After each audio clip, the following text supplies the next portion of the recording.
SAPS members got to be properly informed of the charges before the process could become public information.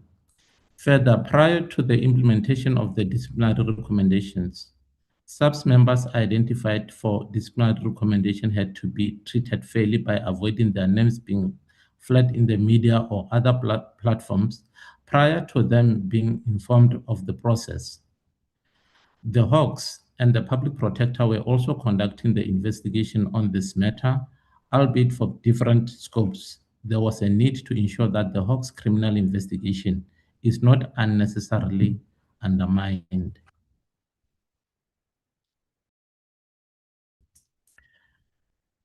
This would then talk to the sequence of events. IPID received the complaint on the 11th July 2022 and registered the case under reference number CCN 2022 of 70130.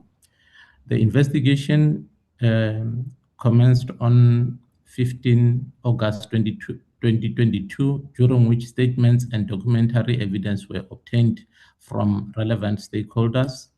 The investigation was concluded and the negative recommendations were approved by the Executive Director on the 26th September 2023. The recommendations were submitted to SAPS for the initiation of disciplinary steps against both Major General Rode and Sergeant Ricoto and were acknowledged on the 3rd October 2023. SAPS initiated disciplinary proceedings against above mentioned members on the 19th October 2023. Not guilty outcome of SAPS disciplinary proceedings was received 15 May 2024. Compliance reporting obligations from SAPS in terms of the IPID Act 1 of 2011 period 1st April 2023 to March 2024 was received from SAPS on the 13th May 2024.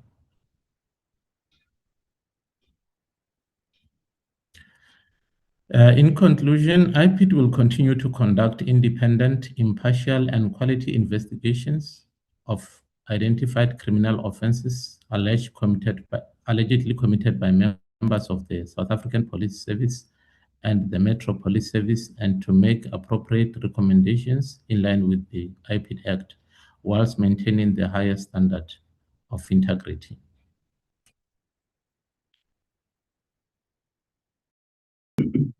Thank you, Chairperson.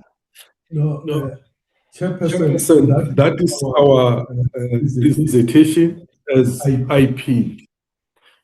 But what I need to emphasize, Chair, is that out of 8 allegations which were highlighted,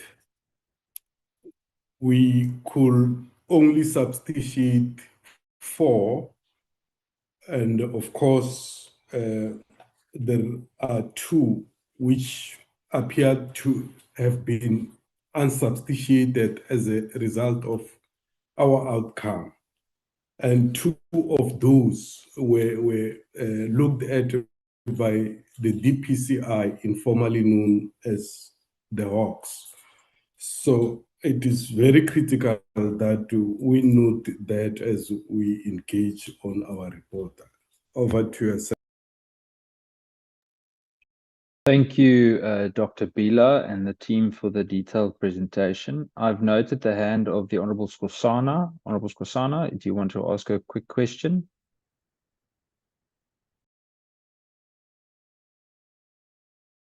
Honourable Skosana, your hand is up. You're muted, Honourable Skosana.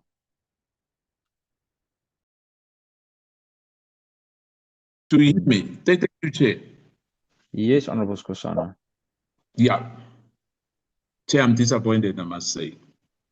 Very disappointed. But I'm not sure whether we are starting now or you wanted me to start by asking, or we'll ask later. I'm going to give you an opportunity. Thank you, Honourable Skosana. I just want SAPS to do their presentation as well, because then we've got both presentations on the table, and then it'll give members the opportunity to ask more detailed questions where it might actually touch on both institutions. Dr. Bila and Mr. Kefelakai, thank you for your detailed presentation. Minister Kachalia, if I may hand over to you to introduce the National Commissioner, Lieutenant General Dimpani, the Acting National Commissioner, to lead us in the SAPS presentation. Minister? Thank you, Chairperson. In fact, I did introduce General Dimpani at the very beginning and indicated that she would designate the person who would make the presentation on behalf of SAPS, but there's also the head of the DPCI, General Khumalo, no, General Nkosi. I'm not sure if he's on the platform, but he may be making the presentation on behalf of the DPCI. Thank you very much. Thank you very much, Acting Minister. General Dimpani, General Nkosi, if I may hand over to you. Good afternoon to the Honorable Chair, Honorable Members of the Committee, and the Minister of Justice, Deputy Ministers, Deputy Minister Natalia and Procedural, major entities, DNCs, all protocols observed. Chair, our report is very short, led by Lieutenant General Kua. I am sitting in the meeting with the Deputy National Commissioners, General Procedural, General Scrutiny, General Kua, Lieutenant General Phala, the Director of PSS, Lieutenant General Tamani, General Ramon, Major General Rabi, Major General Kupari, our report will take the committee through in terms of the background, sequence of events, and one slide from DPCI that then will demonstrate what is the Chair, we can't hear. I can't hear, Chair. I don't know whether there's a problem. I can't hear. The sound is very bad.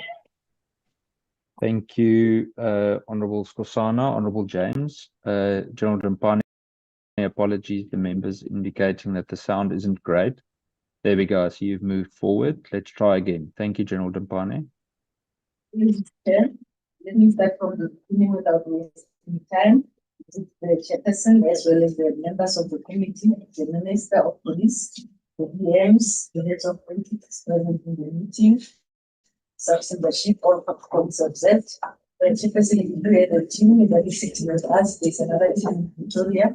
I am with the Deputy National Commissioners, General Msikidi, General Secretary, and General Huawei, General Phala, the head of PSS, General Tamani, our girl, the head, Major General Joy, Lieutenant General Hatiki, the team, Major General Radi, Major General Gani, Major Mati. Apologies, Chair. It's Moses Koza from the Economic Freedom Fighters. Yes, Honorable Koza. It's very much unfortunate that we can't hear anything. So perhaps maybe if we can have a better way where I see, Honorable Koza, thank you. I see that someone is adjusting the microphone. Let's try, otherwise we might need to add an additional device to hear it. Honorable Chair. Yes. Honorable Chair. Yes, DM, there we go. Yes, DM Boshielo. Yeah. If we can allow them to switch off the video, maybe the audio will be a little bit better. Thank you. Thank you, DM. Hey, person, can I just test the mic now? That's much better. I think that was General Rabi. It sounded much better, General.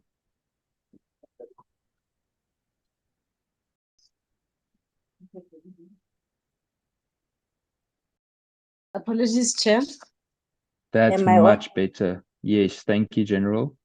Thank you, Chair. Our report will be led by Lieutenant General Ukua and supported by the head of PSS. We will take the committee through the bit of background and the sequence of events, as well as a slide from DPCI, which will be led by General Nkosi. It is a very short presentation. I am with the entire team from legal, to the DNCs, including the head of the PSS as well as General Nkosi. With that in mind, I would request General Nkua to take us through the report. Thank you, Chair. Thank you, General. You're more than welcome to go ahead, General Nkua. Thank you very much, Honorable Chair, honorable members, our Acting Minister of Police, Deputy Ministers, the Acting National Commissioner, and all my colleagues that are connected.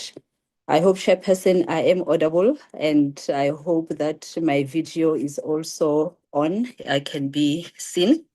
It's perfect, General. You can go ahead. Thank you, Chair. Chairperson, as the Acting National Commissioner has indicated, we'll start with the background. It's a very short presentation. And as the SAPS chair, we became aware of the allegations of misconduct against General Rode and Sergeant Rekhoto in 2022. And these allegations involved an improper investigation into housebreaking with an intent to steal and theft of cash in foreign currency that took place on or about the 9th of February 2020 at Phala Phala Farm Waterback in the Limpopo province. Investigating officers were appointed, Chairperson, to conduct an internal disciplinary investigation against the employees, as it is required by our disciplinary regulations. Whilst the investigation was ongoing, we received a public protector's report, which also necessitated that the scope of the investigation be extended to include the contents of the public protector report.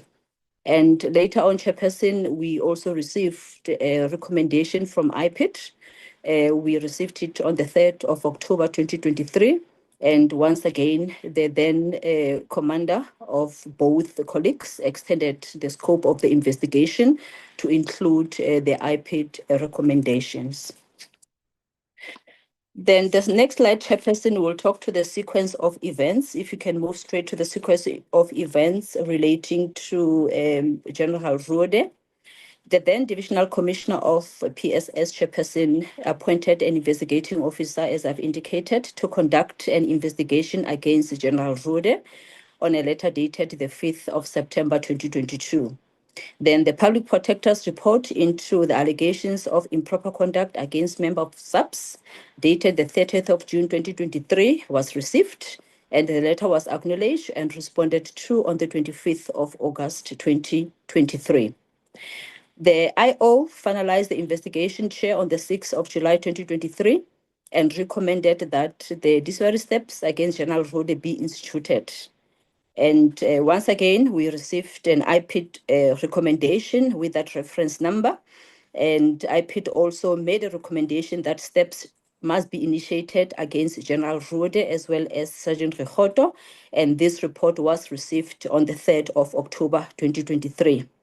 A letter was submitted to the Executive Director, Chair, informing IPID that we have initiated the disciplinary proceedings, and these proceedings was already initiated or implemented prior to the receipt of the IPID recommendation. Upon finalization of the investigation, which recommended steps to be taken against General Rode, the supervisor appointed a designated functionary on the 23rd of October 2023 to conduct an expeditious process in terms of Regulation 9.1 of the SAPS Discipline Regulations of 2016. On the 14th of February 2024, Regulation 9 functionary finalized the expeditious process and found Major General Rode not guilty on all charges. A report in terms of Section 30 of the IPID Act was delivered to the Office of the Minister of Police, to the Civilian Secretariat of Police, as well as to IPID on the 13th of May, as it is required by the IPID Act. Next slide is a sequence of events relating to the matter of Sergeant Rekhoto.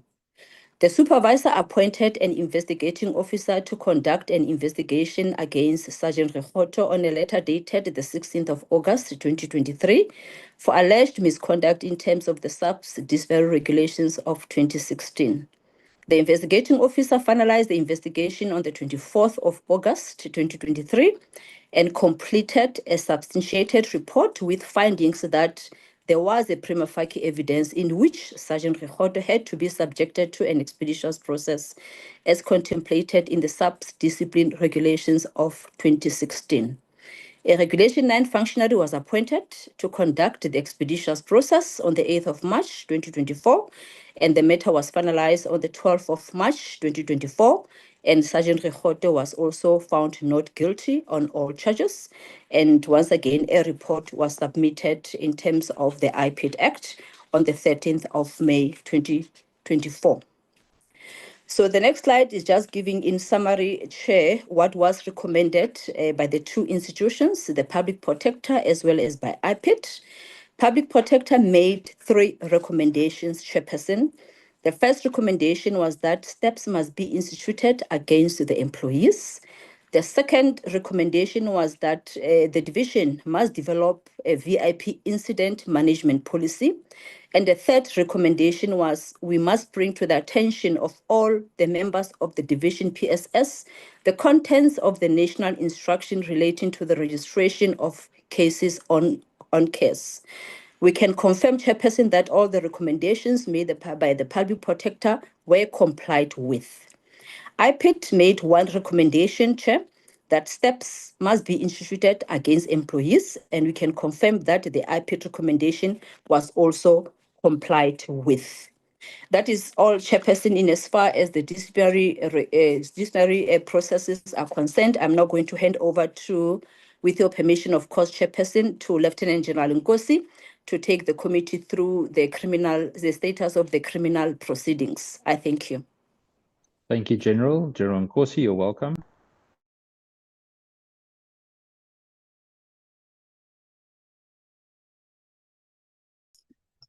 Thank you.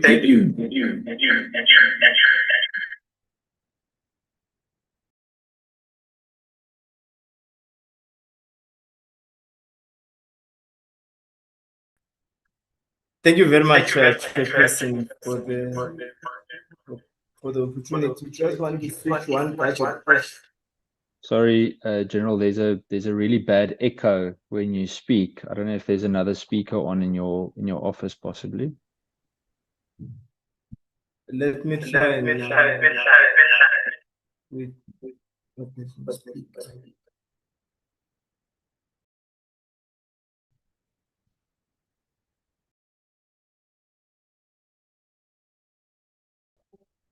Just to check, Chairperson.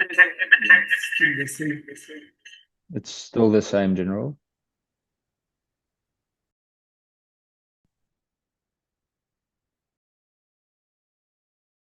Well, I wonder what are the problems. We don't have any other gadget which us.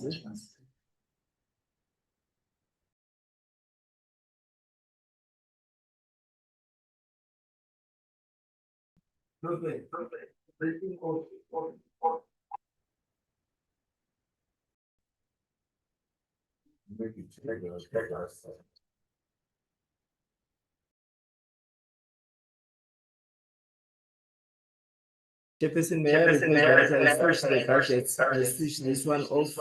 I bring a new one because this one is faded. Thank you, General. No problem. We'll give you a minute to do that. Thank you.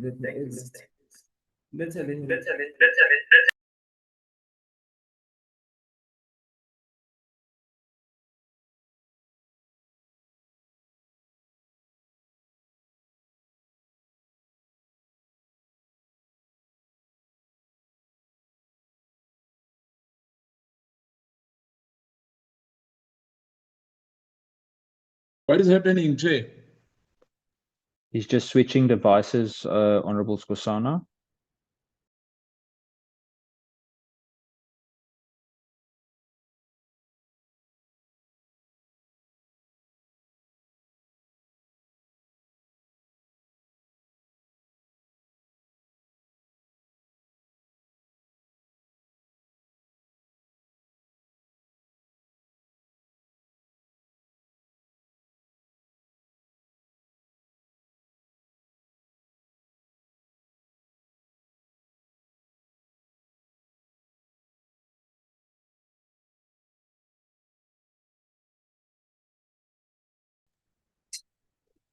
General Chairperson, just to check whether Much I better. am back and audible now. Perfect. Thank you, General Nkosi. It sounds fine.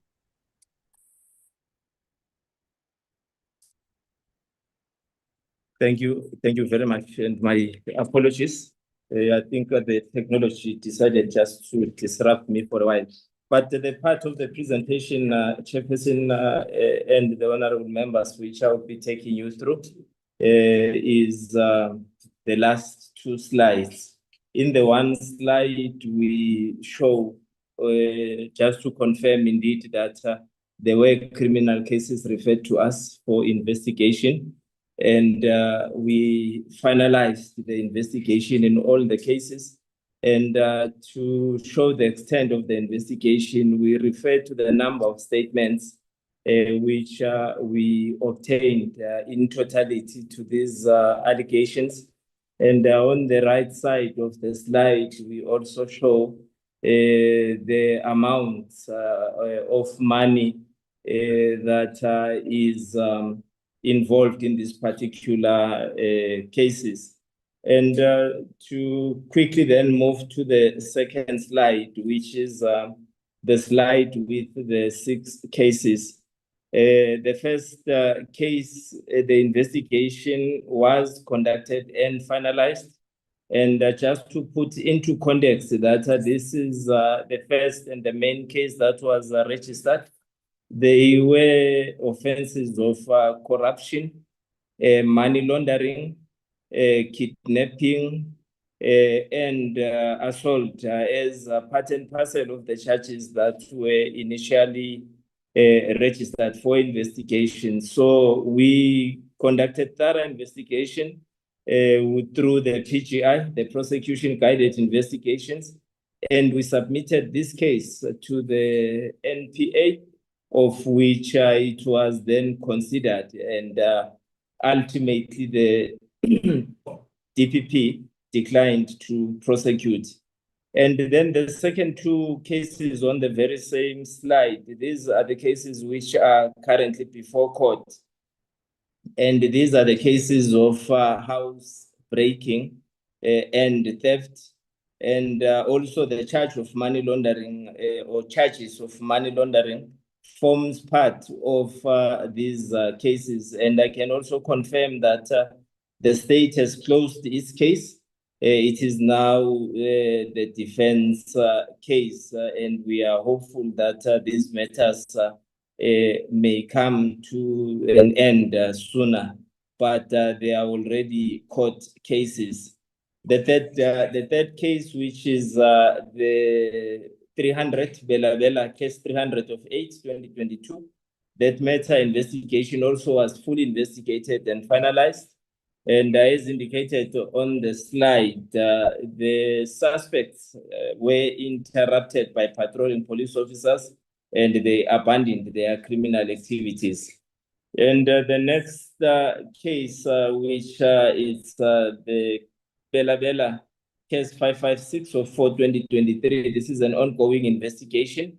I can also confirm to you, Honorable Chairperson and Committee, that the investigation has been finalized, and this case is currently referred to the NPA for further consideration and decision.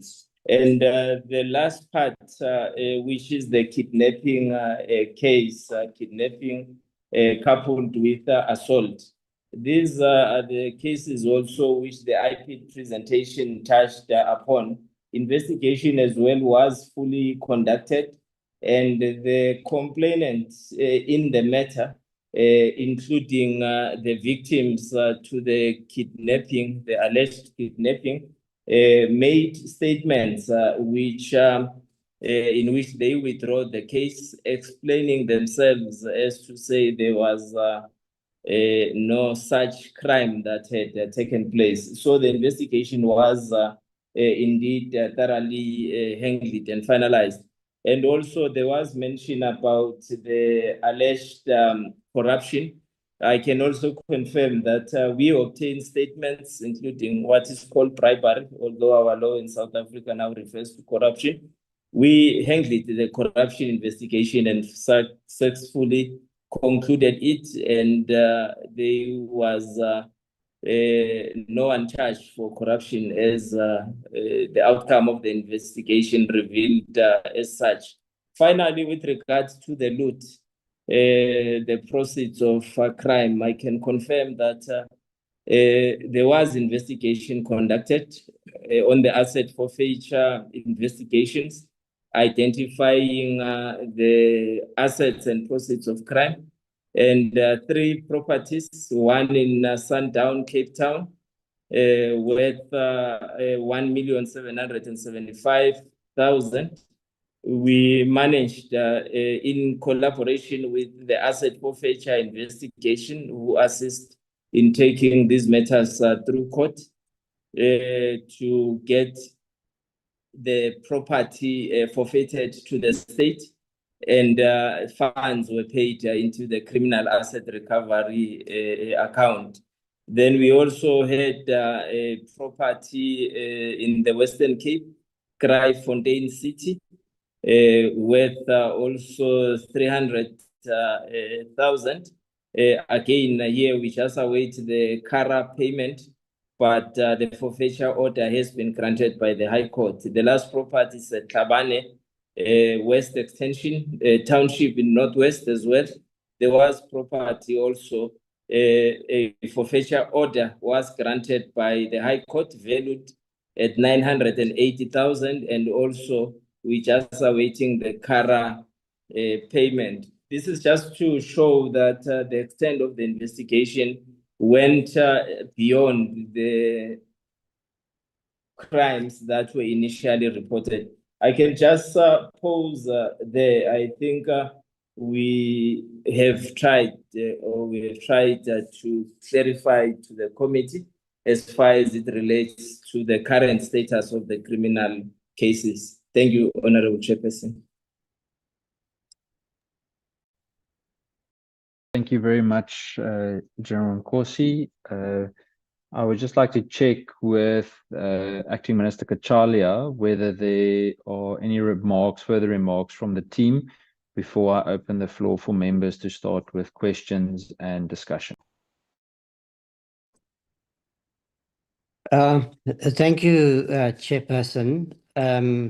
I think it would have been helpful if General Nkosi had indicated, insofar as there are ongoing investigations, which charges and against whom those investigations are directed. But I would just like to say that as far as the independence of IPID is concerned, there have been suggestions that there has been executive interference in the work of IPID, both with regard to the investigation and the classification. And with the classification, when the classification decision was made, and then the decision to declassify. And I would like to take this opportunity to make it clear that throughout this process, the independence of IPID has been respected, and I believe that can be confirmed by Dr. Bela. I can also confirm that there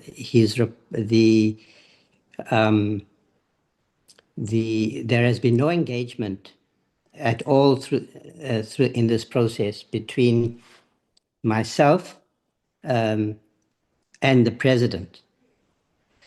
The report, IPID simply reported to me as it was required to do in terms of the Act. There have been a number of investigations, concurrent investigations by, as we've heard today, by the Public Protector, the DPCI, in these investigations, both the Reserve Bank and the revenue authorities have also had some role. So it does appear to me that we should be examining the extent to which what has been an extensive investigation has been underway. In your opening remarks, you did indicate a concern which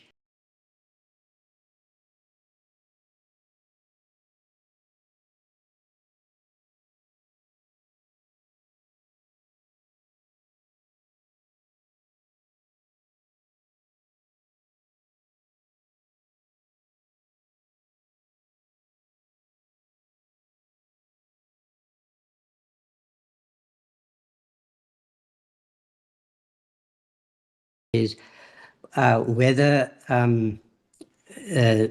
the political proximity of this case and the fact that senior police officers were involved had any bearing on the investigations relative to what would have been the case with lower-ranking officials.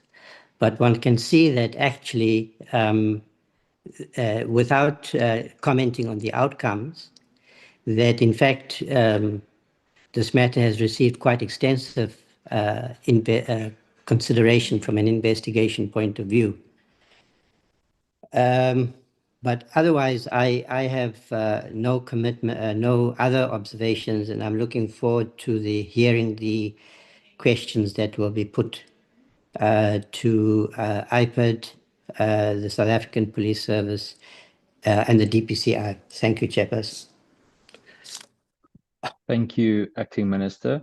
Colleagues, I'm going to open the floor to the members to engage. I would like to indicate that as per the norm, we will give 5 minutes per member.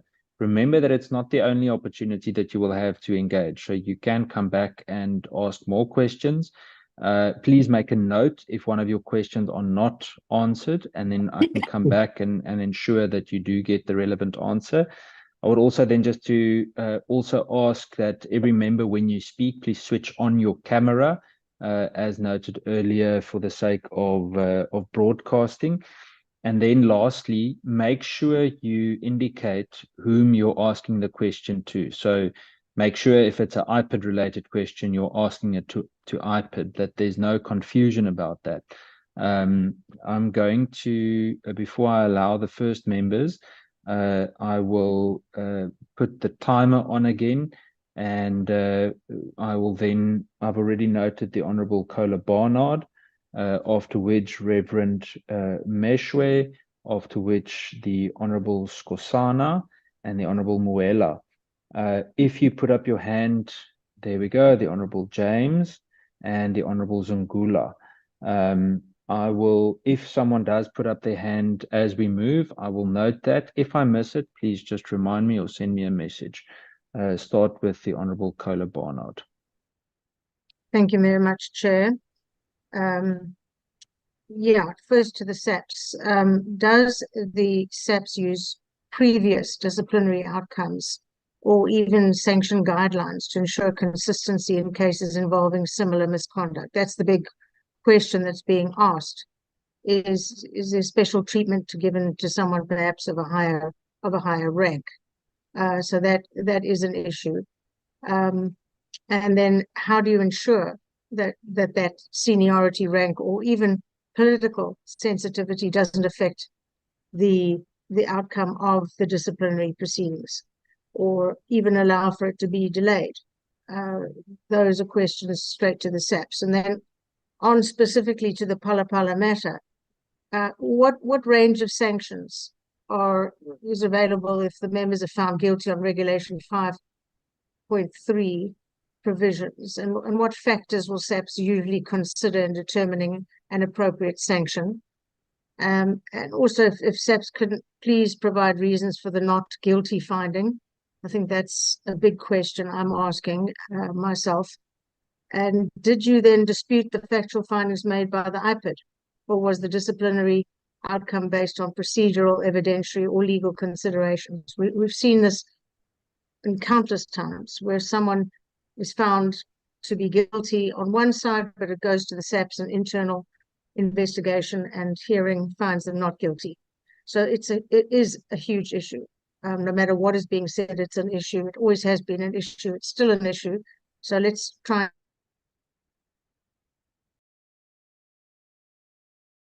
and get to the bottom of that. And did you review regarding the implementation of the IPID's recommendations, particularly in relation to the alleged failures to report offences and failures to register a case docket? Did the IPID observe perhaps or participate in or provide evidence for the disciplinary process? Were you given an opportunity to clarify your findings? And was your evidence used in the disciplinary hearings? And then finally, can the SAPS please clarify whether members attached to the Presidential Protection Services are subject to the same disciplinary standards, procedures, and timelines applicable to other SAPS members? Because the general public do not think they in any way, shape, or form are subject to the same disciplinary standards. It seems an absolutely bizarre situation. Please clarify it for us now. Thank you so much, Chair. Yeah. Thank you, Honourable Kola Barnard. I move to the Honourable Reverend Meshwe. Thank you, Mr. Chairperson, and greetings to the Minister, his deputies, and all members on the platform. I just want to ask through 2 or 3 questions for now. And the first one, obviously, to the IPID, because to SAPS, my questions, possible questions have been addressed by Honorable Kola Barnard. Firstly, when IPID got a response from SAPS that after their investigations, they do not find him guilty of all charges. I want to know whether they demanded the answers and what answers were they given. And if they did not demand answers, what was the reason for that? And secondly, we are of opinion that failure to register a criminal act is a serious, it's criminal, because when criminality is observed, particularly those in high office, when they become aware of it, they need to report that.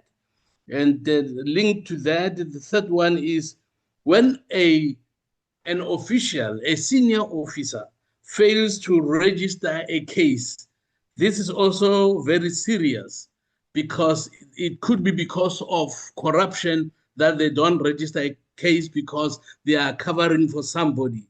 Now, IPID, when you hear that a case, when you discover that a case has not been registered, and it is known as it has also become public, what have you done about it? Did you let SAPS off the hook, or did you demand that you want reasons? Because they need to give reasons. They cannot just say, we failed to register a case and it ends there. Why? Why did they fail? And there must be action taken against it. Thank you, Chairperson. Thank you, Honourable Reverend Meshwe. Honourable Skosana.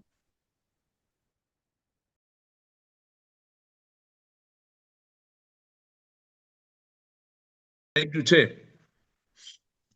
Chair, good afternoon to the Deputy Ministers, to the Acting National Commissioner and the top management of the South African Police Service. I must say that I'm disappointed, Chair, but I'm not surprised that, you know, the IPID we are talking about, his integrity leaves much to be desired. And today it has shown beyond reasonable doubt that they are closing ranks, they are covering up one of their own. The issue of independence does not exist here. I can say this to you without any doubt. I'll start with the slides. During this SAPS investigation, did the investigation team engage the complainant, the public protector, and IPID itself? Slide 5.5. The SAPS letter submitted to IPID before the 3rd of October 2023. Was this not an attempt to influence and circumvent the proper oversight by IPID? They must finish us with a copy of that letter of the IPID, which was sent before the 3rd of October 2023. On the slide again, 5.6, you refer this appointment of the designated functionary on the 23rd of October 2023, pursuant to the completion of the SAPS investigation to conduct an expeditiously disciplinary process in terms of Regulation 9.1. Did you provide the presiding officer with copies of these reports obtained from the public protector on the 30th of June 2023 and IPID?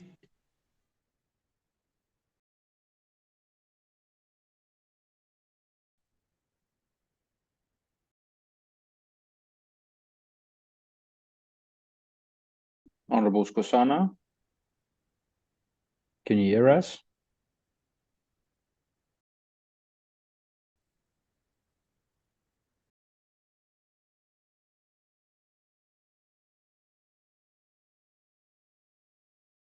Colleagues, I am not sure if it's just on my side, but the Honorable Skosana seems to have frozen. No, it's not only on your side, Chair. Okay. Thank you, DM. I will come back to the Honorable Skosana. He still had about 2.5 minutes left. I will then move to the Honorable Muela. Yeah, Chair, I'm here. Are you back again, Chair, Honorable Skosana? No, Honorable Skosana, Yes. you weren't there for a while. You actually froze. Yeah, there's something, I guess, of the, yes. Okay, can I just finish this one? I'll come back later. My last one. You still have 2.5 minutes, Honorable Skosana. You can take your time. Okay, thank you. The slide 8, that executive summary of Bela Bela, because I don't want to say I'm asking IPID and SAPS, I'm doing this once and for all. This executive summary of Bela Bela, case 93-06-2022, that they declined to prosecute, they NOLA prosecute. Can you please confirm if the NPA issued that NOLA prosecute on the 10th of October 10, 2024? I want to have that in writing. Who are these two suspects that remain outstanding, and where are they? What efforts have been made to locate the whereabouts? Can you please confirm that SAPS investigation has confirmed the stolen foreign currency, an amount approximately $580 US? Can you confirm that SAPS indeed can confirm this amount? How is that the finalized SAPS investigation, yet they state that it remains ongoing in the respect of Custom Exercise Act? And the issue that, well, I think it's General Nkosi, I don't think it's General Nkosi. I think when they said that the issue of Dr. Benjamin Chauke and Rode, they didn't find any guilty that they crossed the country illegally. Can they confirm that they crossed the country legally? Can we have that evidence that they've crossed the country, they went to Namibia legally? We want evidence to that. We want paperwork on that. We don't want gossip on that. Because I can tell you, Chair, that there's a lot here in this matter, this Phala Phala matter. I can rest assured IPID will deal with that, Chair, in our impeachment committee. All these shenanigans, all these cover-ups, which I suspect that this matter was not dealt with appropriately. And indeed, men and women, some of them, unfortunately, because some, they want to save their jobs, so they have to save. I mean, our law is very, very simple, Chair. And I think, Reverend Mesho, I just want to say that if something has happened to you, Chair, or anyone in this country, because we are all equal before the law, the president, they stole his money. He was supposed to be the one who's opening a case, not sending General Rode. General Rode is not there to cut them the pockets of the president. Thank you. I mean, himself is equal to everyone here.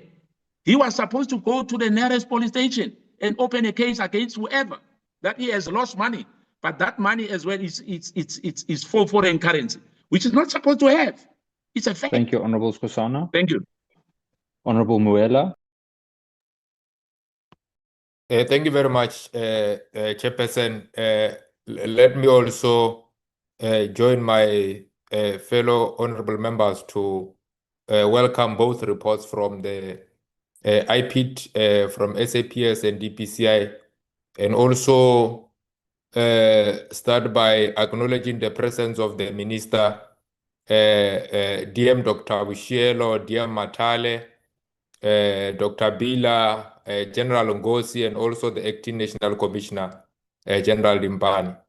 I also have few questions, Chair, in relation to both presentations that have been made here today, that I will need clarity on with regard to the presentation. The first question, clarity question, Chair, will be referred to IPID. The IPID investigation has established that a misconduct occurred and there was an answerable case, including failure to report crimes and authorized undercover operations. Given that SAPS subsequently found both Major General Rude and Sergeant Rekote not guilty on all charges, can SAPS provide reasons why IPID's findings were rejected to be implemented in that particular regard? Major General Rude and Sergeant Rekote were both subjected to the expeditious disciplinary process under Regulations 9, subsection 1 of the SAPS discipline regulations.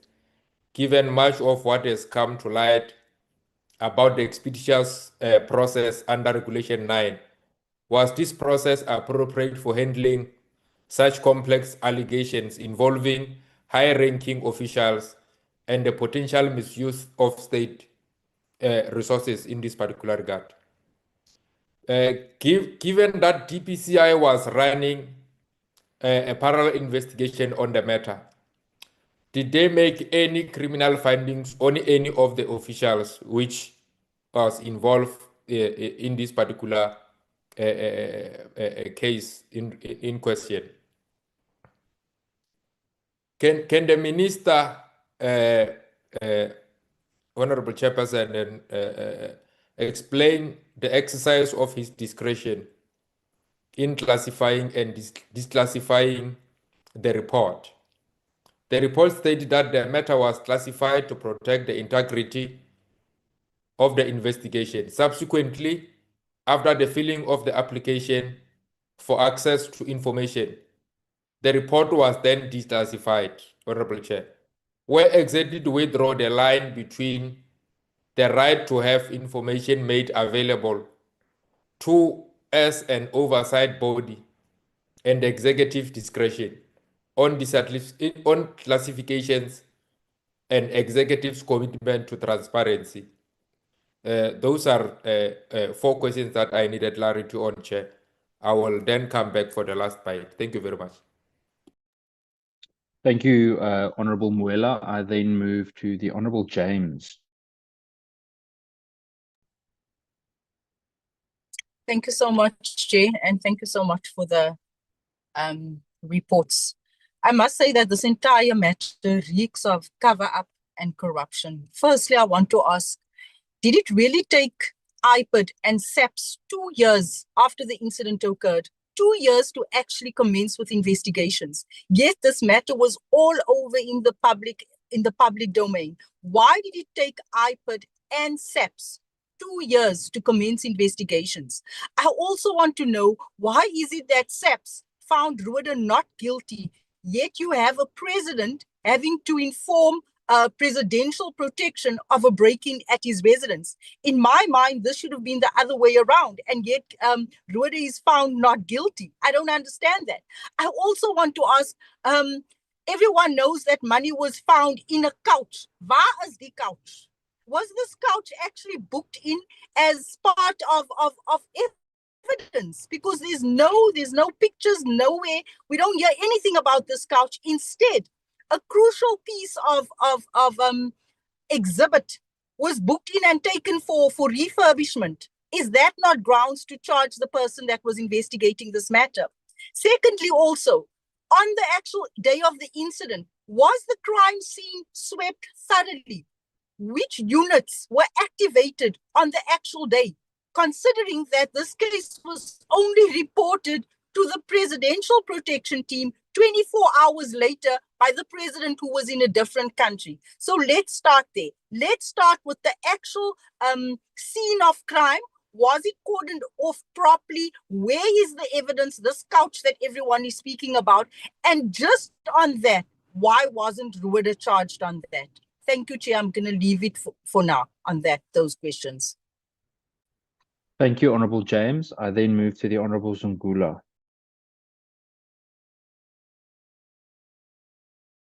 Thank you, Chair. I wish Honourable James would have given me the 2 minutes she had outstanding.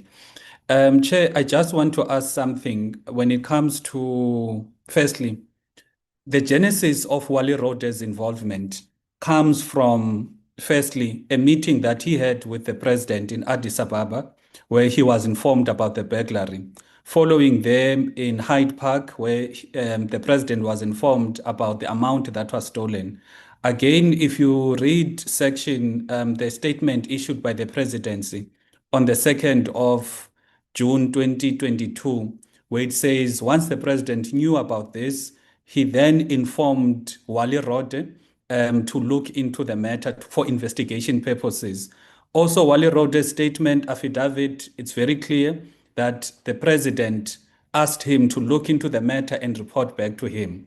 Now, on the IPID report, which is 4.14 and 4.15, I just want to ask a direct question to IPID. That can you confirm that in the private farm of the president of South Africa, Mr. Ramaphosa, the alleged suspects that stole undeclared dollars from the president were kidnapped and tortured by the head of the protection unit, which is Mr. Wally Rode, after President Ramaphosa informed the head of the PPU to look into the matter? So that is the first question I wanted to check. The second question is, when it comes to the report, when was the report shared with the minister and the president?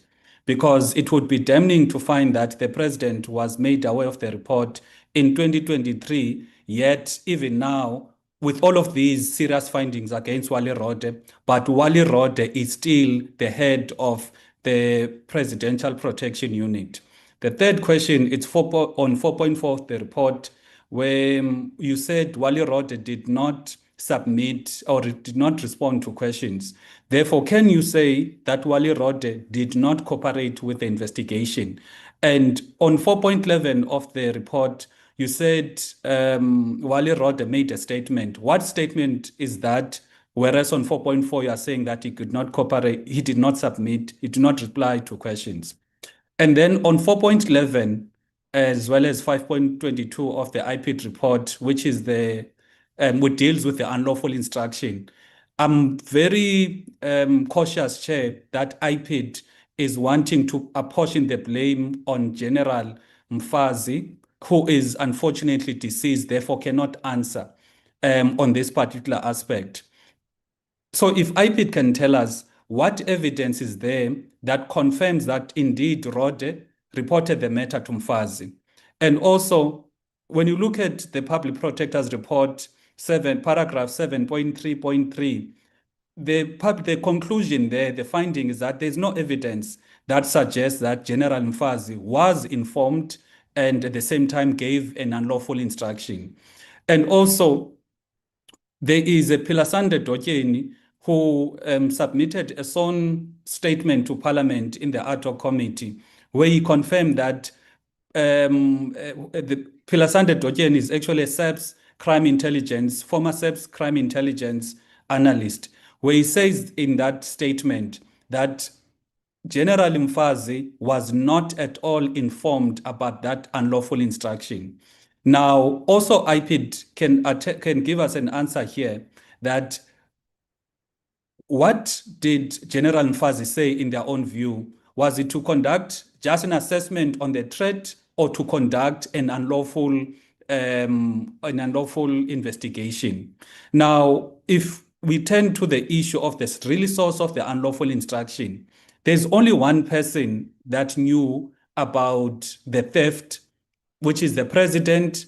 In terms of what the law states, General Sithole, who was supposed to know, or Rod was supposed to report to, was not aware of that. So on what basis then does IPID establish that it is General Mfazi, so it was General Mfazi who gave the instruction and not the president? And secondly, the report states that the purpose of the PPU investigation was to recover stolen funds of the president.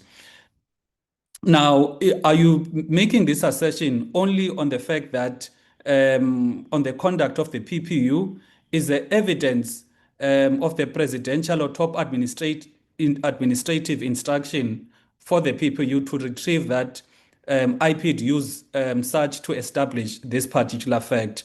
And maybe, Chair, because of time, let me conclude now. Hopefully I'll come back because I've got other questions here.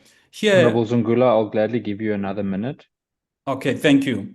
So on section 4.5 of the report, it states that Rode told the president that he would report the incident to his superiors and revert back to him. You as IPID, did you really establish whether Rode indeed did ever update the president on what his superiors provided him and what were the details of that?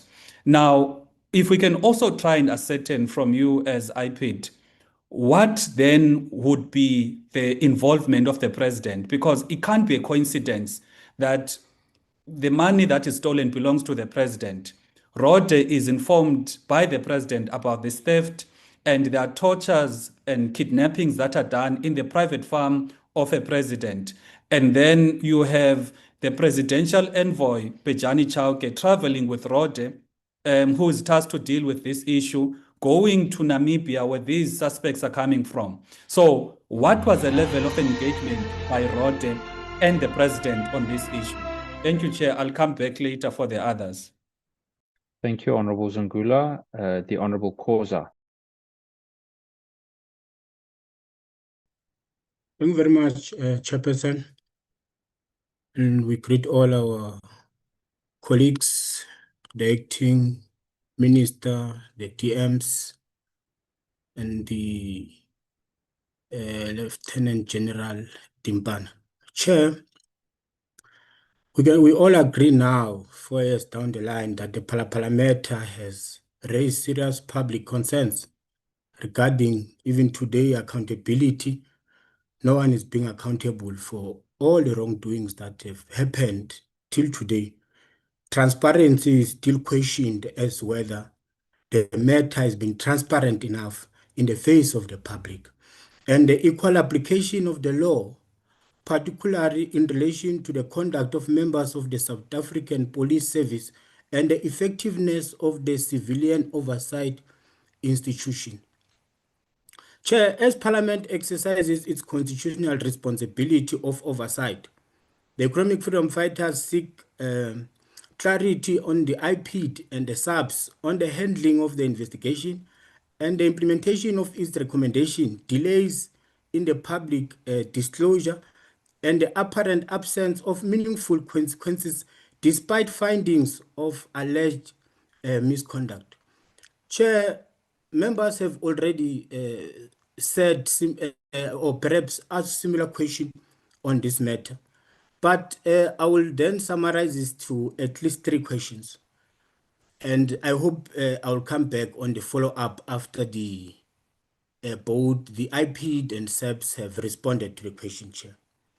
Firstly, Chair, we note from the reports that number 1, it is said Major General Rode and Sergeant Ricordo were found not guilty on all charges, despite internal investigation recommending disciplinary action, what specific evidentiary or procedural factor led to their exoneration? Because that's of great concern. And I think many members wanted to understand as to what were the evidence that were brought or the procedure that led to them being exonerated.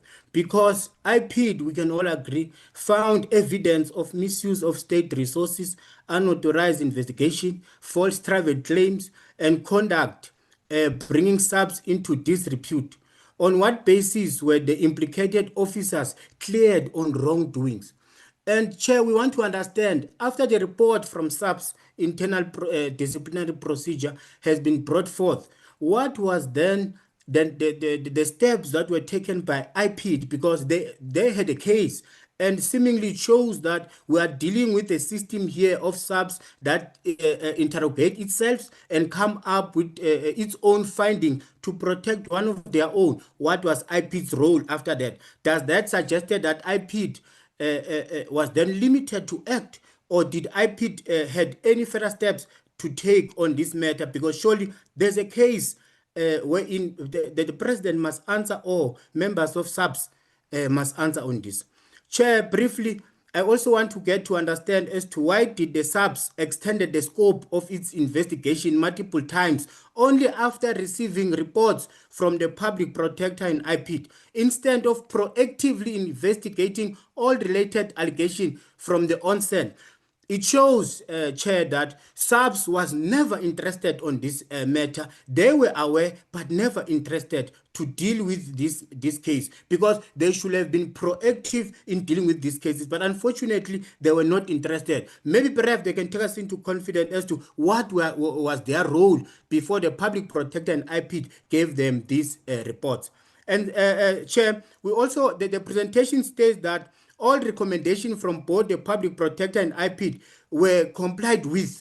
What measurable reforms or accountability mechanism were actually implemented beyond initiating disciplinary proceedings? And lastly, Chair, if you may, considering that the corruption and money laundering complaint involving the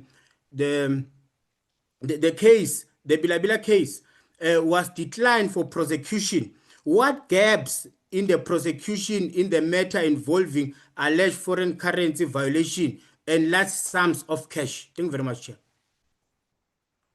Thank you, Honorable Khoza. That was very impressive. You got the time down to the T. I've noted the Honorable Shongwe next, and then I'm going to allow the Honorable Mahratsi, after which we will give opportunity for response before we go for the second round. Honorable Shongwe. Thank you, Chair, and greetings to my colleagues and nasesiphoyiseni sonke ngiyabingelela baphathi bakhona. Ngibingelela ominister bethu nama-deputies amabili. Chair, I've been covered largely by my colleagues in my questions. However, I'm left with the questions that have been sent by the public. Remember, I'm here because of the public. So I'm going to ask the questions first of the public, because mine have been covered. Bathe nginibuze ke ukuthi ke lento yenziwe iPID bayenza ngamabomu yini ukuthi badelele ama-South Africans? Umbuzo enguthunywe lowo, ngoba bathi they feel ukuthi bayadelelwa ngale ndlela le report ingakhona. Owesibili umbuzo, bathe angibuze ukuthi i-IPID imisela ukusebenza yini noma imisela ukusebenzela uRamaphosa upresident ngokumvikela, ngoba akwazeki ukuthi kube nezimali ezintshontshiwe kube khona abantu abasejele kodwa icala lilandelela ngendlela engaqondile. Bathe angibuze futhi ukuthi SAPS yonke ne-IPID kanye nominister, bathi angibayeke o-deputy minister ngoba banawo umsebenzi abakanikezwa umsebenzi. Bayimisele yini ukusebenza noma bafuna ukuqhubeka bavikele ubaba uRamaphosa kulobu bugebengu obenzakele basePhala Phala? Bathi angibuze ukuthi bacabanga ukuthi ama-South Africans ayiziphukuphuku kangakanani. Lowo mbuzo bathe angiwubuzisisa ukuthi baca i-IPID namaphoyisa onkana kule ndaba kababa uRamaphosa bacabanga ukuthi ama-South Africans ayiziphukuphuku kangakanani. Ngiyabonga Chair, ngizobuya sengibuza after I'll ask my questions after. Thank you very much. Thank you very much, Honorable Shongwe. I just want to apologize to the Honorable Dereko. I, by mistake, missed her name on my list, and she was meant to go before the Honorable Shongwe. So with that, I would like to give the floor to the Honorable Dereko, after which I'll go to the Honorable Mahlatsi. Honorable Dereko. Thank you, Chair. I won't be able to switch on my phone due to network connectivity. Chair, let me welcome the presentation and also greet the acting minister, deputy ministers, and the members who are on the platform. Chair, I only have 2 questions for the presentation that has been made. During the meeting that we had last week, where the IPID was presenting, they did indicate that one of their challenges that some of their recommendations to SAPS are not fully implemented by SAPS. And when you look at these reports that have been presented, you can see that there's the recommendations that are made by IPID, and when you go to the SAPS, it's another thing. So should this investigation be regarded as a practical example of a case where IPID recommendation may have not been fully implemented? And in this regard, how does the IPID investigation and the internal processes of the SAPS differ? And secondly, Chair, on the IPID report, it stated that the general road and the civilian traveled together to Namibia in June 2020, but it could not confirm whether the trip was lawful or unlawful. So how did then the SAPS investigation reach its finding on this matter where a civilian was part of the investigation, and what were their findings with regard to this particular civilian? Thank you, Chair.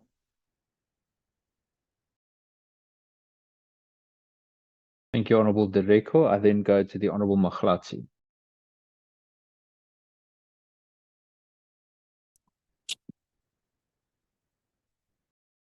Thank you very much, Chairperson. Greetings to all the colleagues. Greetings to the officials. I don't have much questions, Chairperson. Most of the questions have been covered. However, I would like to disagree with the general who said that they've went beyond what the case was required. Because if you find the victim saying that they are not willing to proceed with the case, and you just leave it like that as a state, representing the state against crime in South Africa, then you must know you did not go beyond. Now, my question now to SAPS then is, because IPID instituted the disciplinary and found that the suspect was actually guilty disciplinary, and the Hawks maybe criminally, they did not find any offenses. Did they include IPID during their disciplinary process as the institution that started the investigation? That is my first question. My question to IPID is, what took long for them to review the matter? And to answer the question, they must relate it to the IPID Act in terms of the timeframes to review the cases. And secondly, what informed them? What informed the decision to classify the document? And if they believe that it required classification, then how they decided to declassify it? What gave them? What informed them? Which classification system did they use? So I will take it from there, Chairperson. I will submit. Thank you very much. Thank you, Honourable Member. Colleagues, that I've noted the Honourable Shabani as well, but I will come back. I've allowed 10 opportunities now. I don't want to have any of the questions get lost on the list. So I'm going to come back to the Honourable Shabani to be first on the next round. May I then ask for Acting Minister Kachalia to assist in facilitating response? Minister Kachalia? Thank you, Chairperson. And thank you for the questions, because they need to be addressed and answered.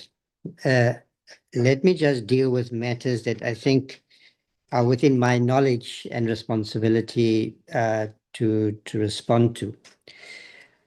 On the question that Honorable Muela asked about the ministerial discretion when it comes to classification, the classification decision in the first place was made, I think, in 2023, before I was appointed.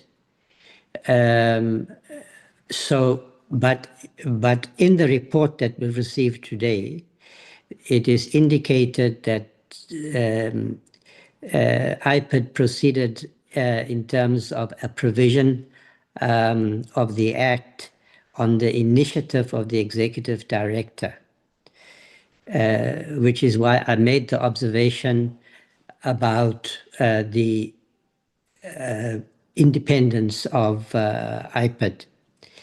With regard to the declassification, that indeed took place at the time when I am the executive authority, and I can confirm emphatically that Dr. Bela, IPID did not seek my advice or intervention, and that I had no role in making then either the classification decision or the declassification decision. So there was no exercise of a ministerial discretion, and I'm not aware that there's such a discretion, because IPID is an independent body.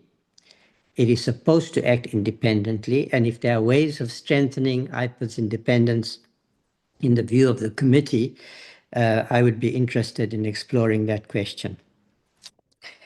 If I understood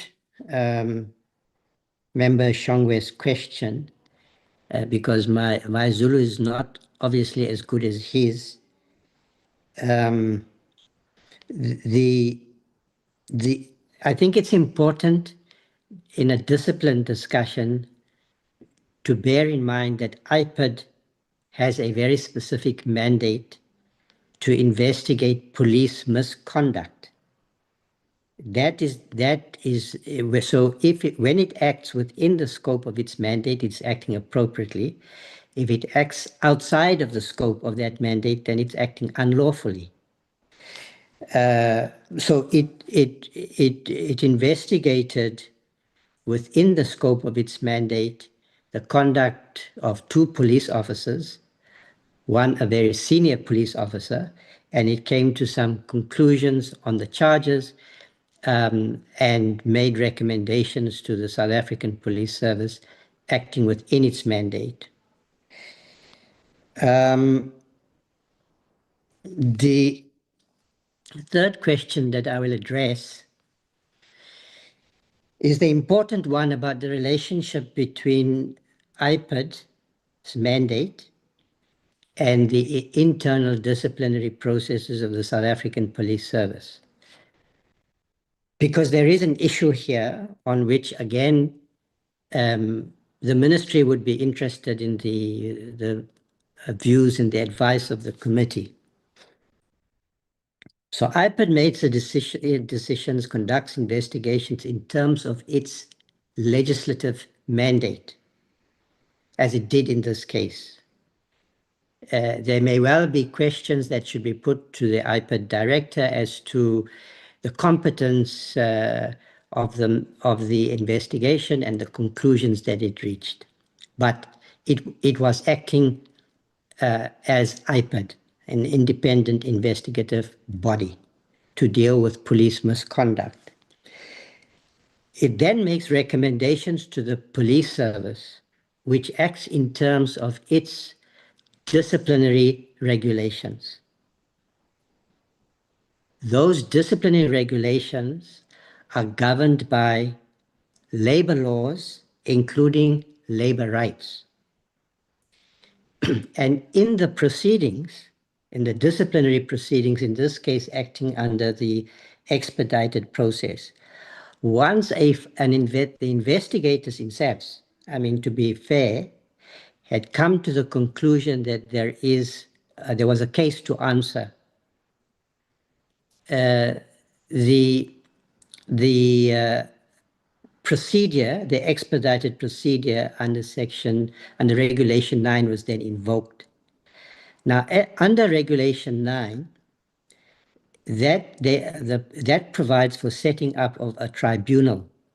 There's a presiding officer, a prosecutor, and the police officer who's charged will often be a member of one of the police unions and who is then represented, is entitled to representation. And in a proceeding like that, using different criteria with quite different dynamics, because that's not an investigation, that's a tribunal.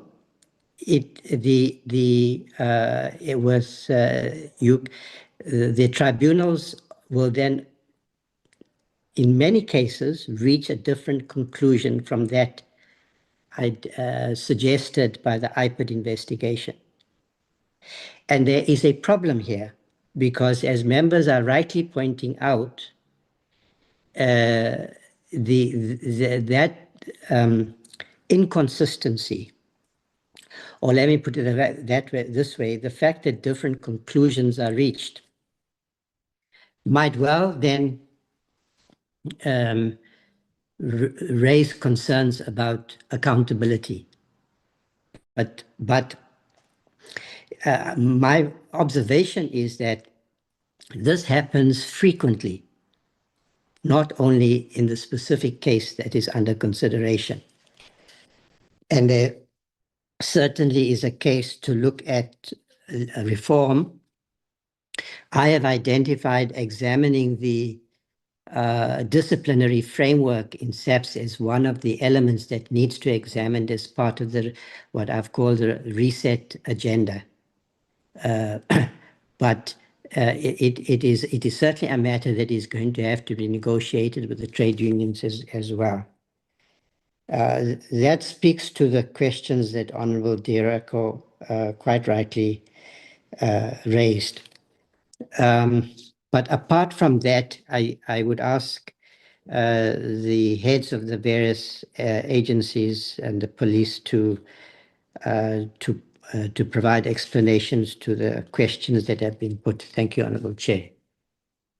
Thank you, Acting Minister Gachalia. I just want to ask, before the heads of the institutions do start, when a question is answered, please address the person to which the answer is intended, just so that we make sure it doesn't get lost in translation. Thank you, Minister. Thank you, Chair. It's SAPS. I have two comments, and then I will hand over to General Muthala to then deal with the actual details in terms of questions that were responded to. There were two questions from Honorable Kola Barnard to say, is there special treatment when it comes to issues of discipline for senior managers, as well as those that are employed in PSS? The answer is no. There is no special treatment that I'm aware of. Everyone is subjected to SAPS disciplinary regulations, and there is no special treatment in this particular regard. As the Minister has indicated that there are areas of improvement, but the answer is no.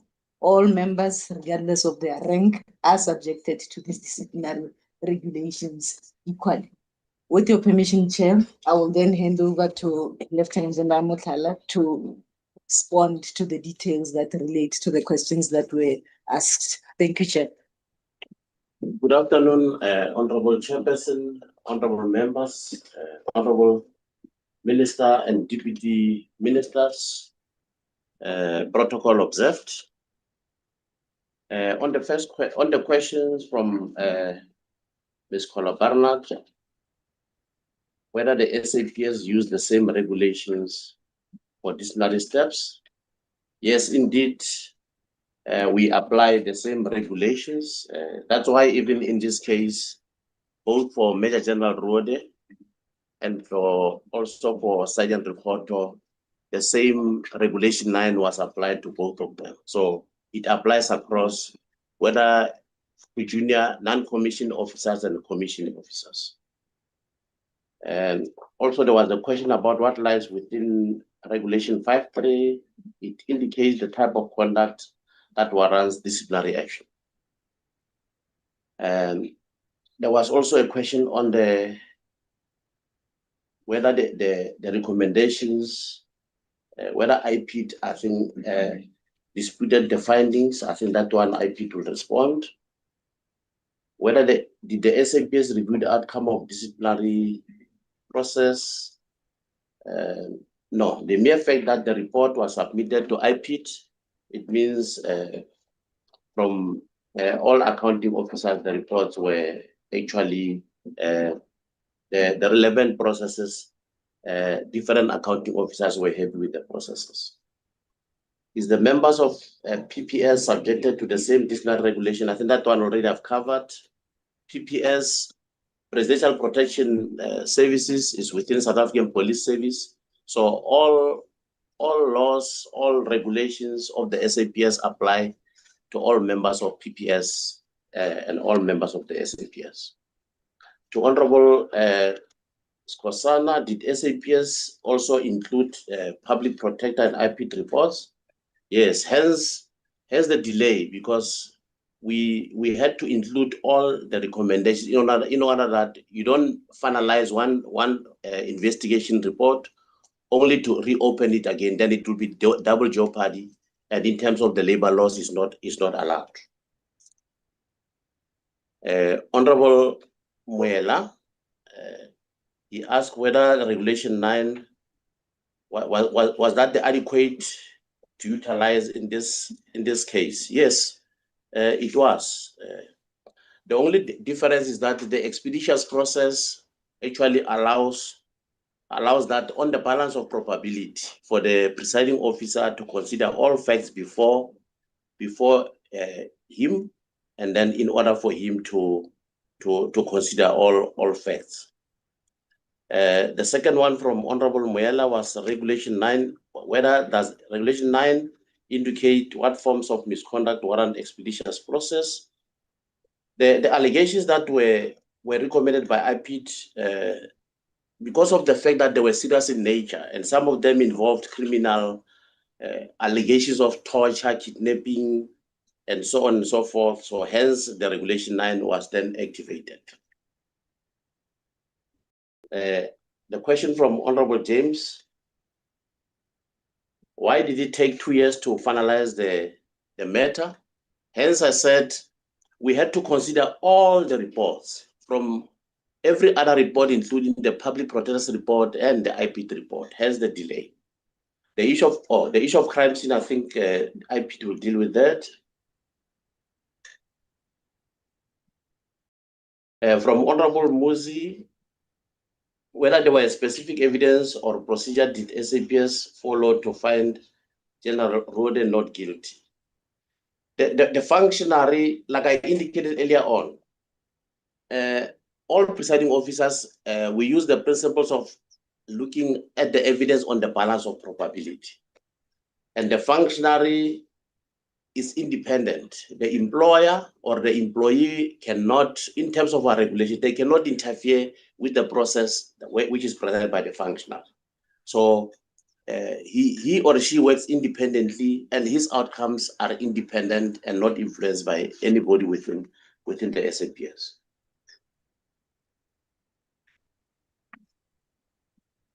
And there was another question from this one, I think, on whether the SAPS is protecting either General Wali, Rode. Like I indicated, our disciplinary process are subjected to fairness, to objectivity and impartiality. And like I indicated, no one from the management of SAPS interferes with this process. They are run independently and therefore they are concluded also independently. Thank you very much, Honorable Chairperson. The next set of questions, General Nkosi from the DPCI can touch on the questions that are related to the criminal investigations. Thank you, Chair. Thank you very much, Chairperson. The responses first goes to the questions posed by Honorable Skosana. The one question related to us either having confirmed the amount that was the subject of the theft. We can confirm that from what was reported to us, which was the subject of the investigation, it's an amount of 580,000 US dollars. And that is confirmed through the statement made by the complainant in the matter. And further to confirm on the part of the letter that we received from the DPP, it's a letter dated the 10th of October 2024, where the DPP indicates that they have considered the available evidence in the matter and a decision was taken not to prosecute because the available evidence was not sufficient to proceed on the matter. Another question that was raised by Honorable Mwela, whether there were any criminal findings against the members of the SAPS. We can confirm that none of the members of the SAPS was implicated in our investigations, and we considered all the available facts at the time. And the facts then pointed out that there was a prima facie case against 3 individuals whom I can name because they are already appearing in court. Miss F. Joseph, Mr. D. Joseph, Mr. D. Emanuela. So these are the individuals who are appearing in court, and I can also indicate that the investigation also linked to other suspects who are still to be processed, and they are in a neighboring country, and we have finalized the mutual legal assistance request. So it's a matter that is continuing. The question raised by Honorable James, as far as it relates to the investigation of the scene of crime, from the DPCI perspective, we can just confirm that the crime occurred in 2020, somewhere in February, and the cases were referred to us for investigation in June 2022. So we came at a later stage in the investigation, and preliminary investigations were not part and parcel of what we did. There was a question, just that in my notes I was writing quickly.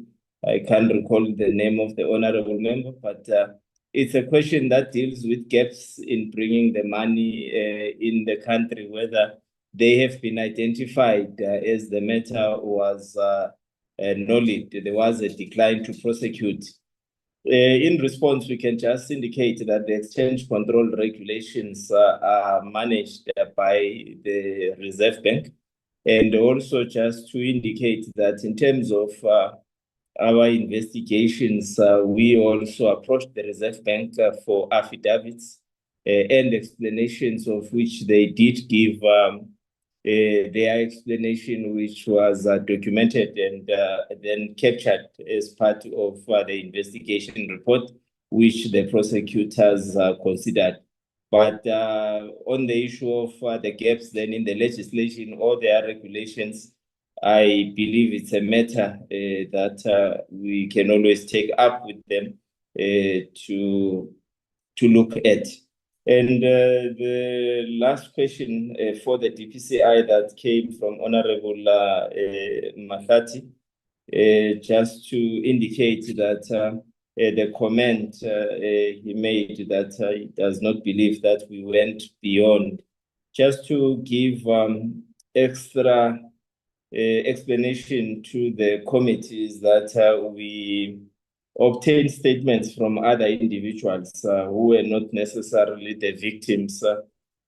Some, as an example, relatives to the individuals who were the victims, because we had one complainant who complained about missing individuals and also the issues of the possible kidnapping. So statements were obtained from the complainant, the victims themselves, and the SECLI, or the people whom the investigation pointed out as potential witnesses. I can just end the Honorable Chairperson. Thank you. Thank you, Chair. This will then conclude responses from SAPS for this round, as perhaps we hand over to IPID. Thank you, Chair. Thank you, General Dimpane. Dr. Bila. No, thank you, Chair. I think the most critical aspect is to firstly to address the question of classification, the classification aspect, because it has been asked and it becomes a contentious issue. I need to indicate that in line with our presentation, we have given clarification as to why did we classify the report as top secret. We took into account that there were other investigations which were happening.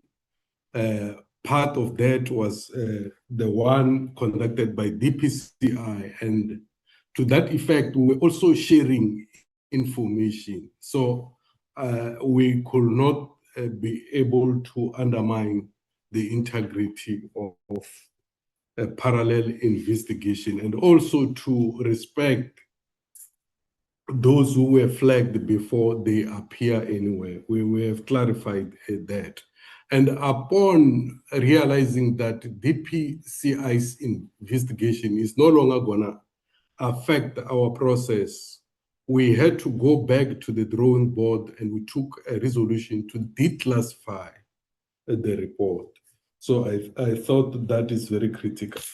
There is a question which was asked by Honorable Ref Misho and also Honorable Muila, Honorable Kosa, and Honorable Direko, insofar as to what did IPID do upon realizing that the SAPS came to the conclusion of not guilty outcome. Mr. Ramafuku will deal with such a question. Honorable Ref Misho also asked to say, is it not a worrisome issue if one investigates a crime without registering a case docket? Yes, of course, it is a worrisome issue. Hence, we have a finding and a negative recommendation on this. So, yes, it is a worrisome issue. Honorable Kosa asked about the specific letter from SAPS, and I will want to believe that as much as it was not clear, that talked to a letter of initiation in line with Section 30 of IPID Act. Mr. Ramafuku will clarify more insofar as such is concerned. The question asked by Honorable James insofar as timelines was responded by SAPS, and of course we concur with the clear articulation in that regard. Coming to Honorable Zungula, who asked more technical questions insofar as the nitty-gritty of investigation. Mr. Kfelaka will deal with some of such, but I'm of the view that some of the questions fall within the ambit of process of reviewing the report, and this exercise is not considering such, but dealing with the merits of recommendation. But I just want to indicate the question of kidnapping, to say, why did IPID not come up with a negative finding insofar as allegations of kidnapping is concerned? It was clear from our presentation that there was a nulla prosequi outcome on the very same issue, and as a result, we could no longer resurrect a dead case. So it was unsubstantiated as a result. So we could not go beyond such.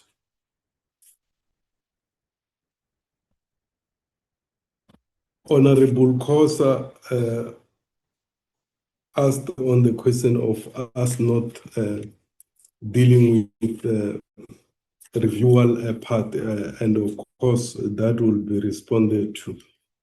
There is this strategic question which was asked by Honorable Shongwe, and I think this is a pertinent question as to why did IPID not, having gone to other areas opposed to in line with our mandate. IPID is expected to investigate SAPS members as well as MPS.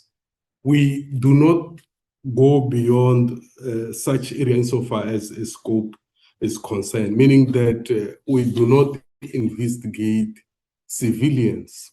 We only investigate within our mandate. And the mandate is very central to SAPS members as well as MPS.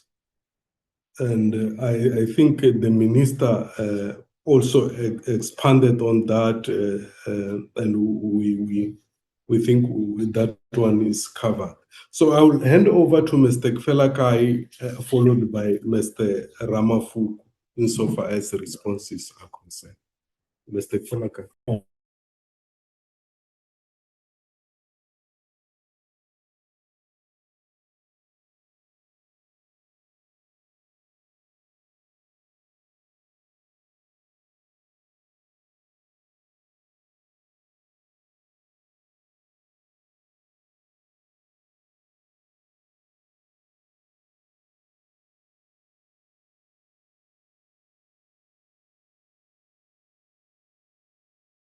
Dr. Bila, I just want to check, is he still with us?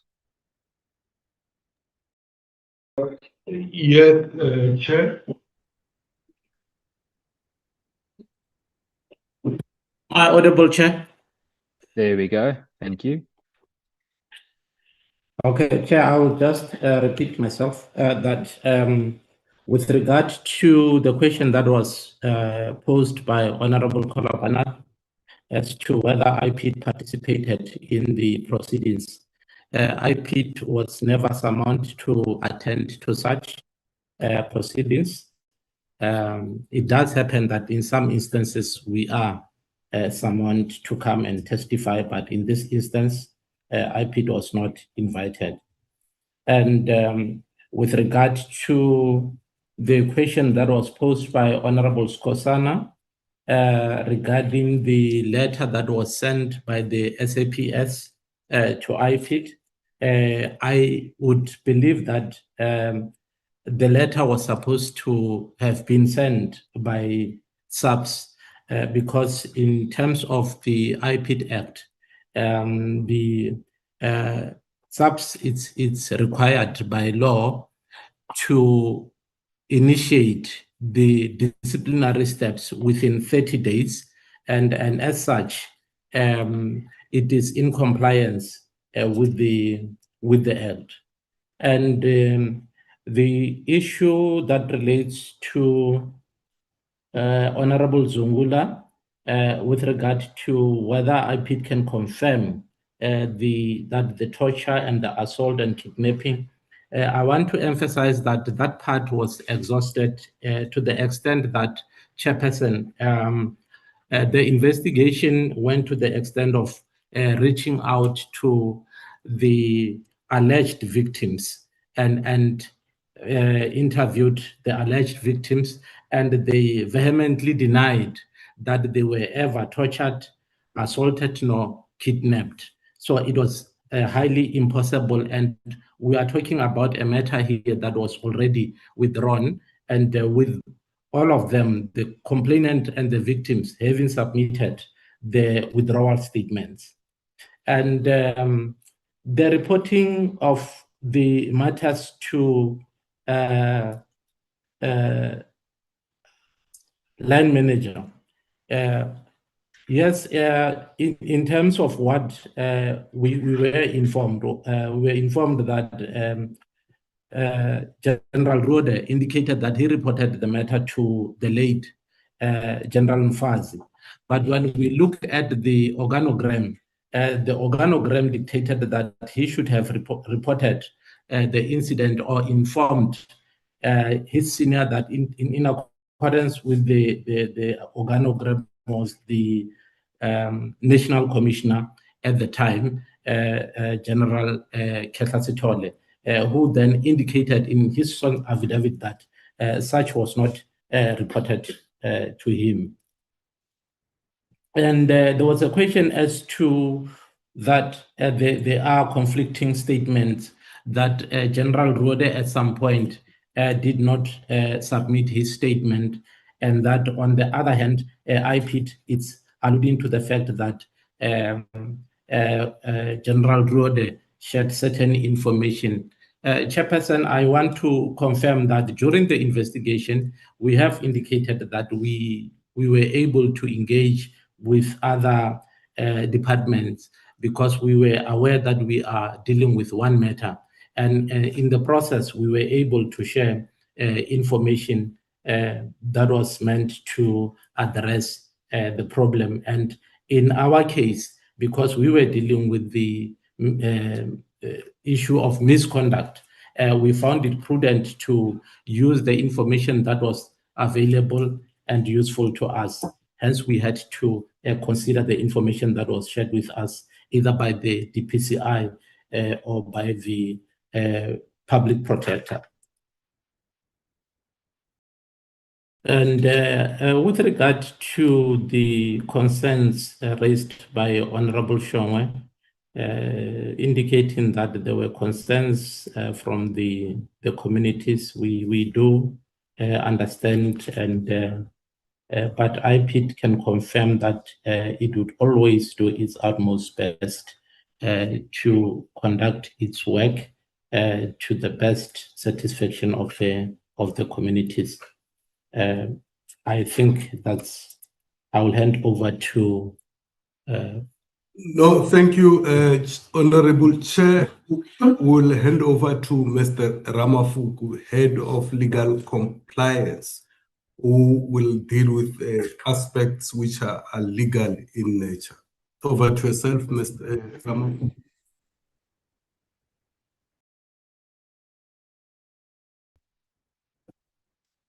Thank you, Honorable Chairperson, members, Minister, Deputy Ministers present, and members of the committee, colleagues from South African Police Service, Executive Director of IPID.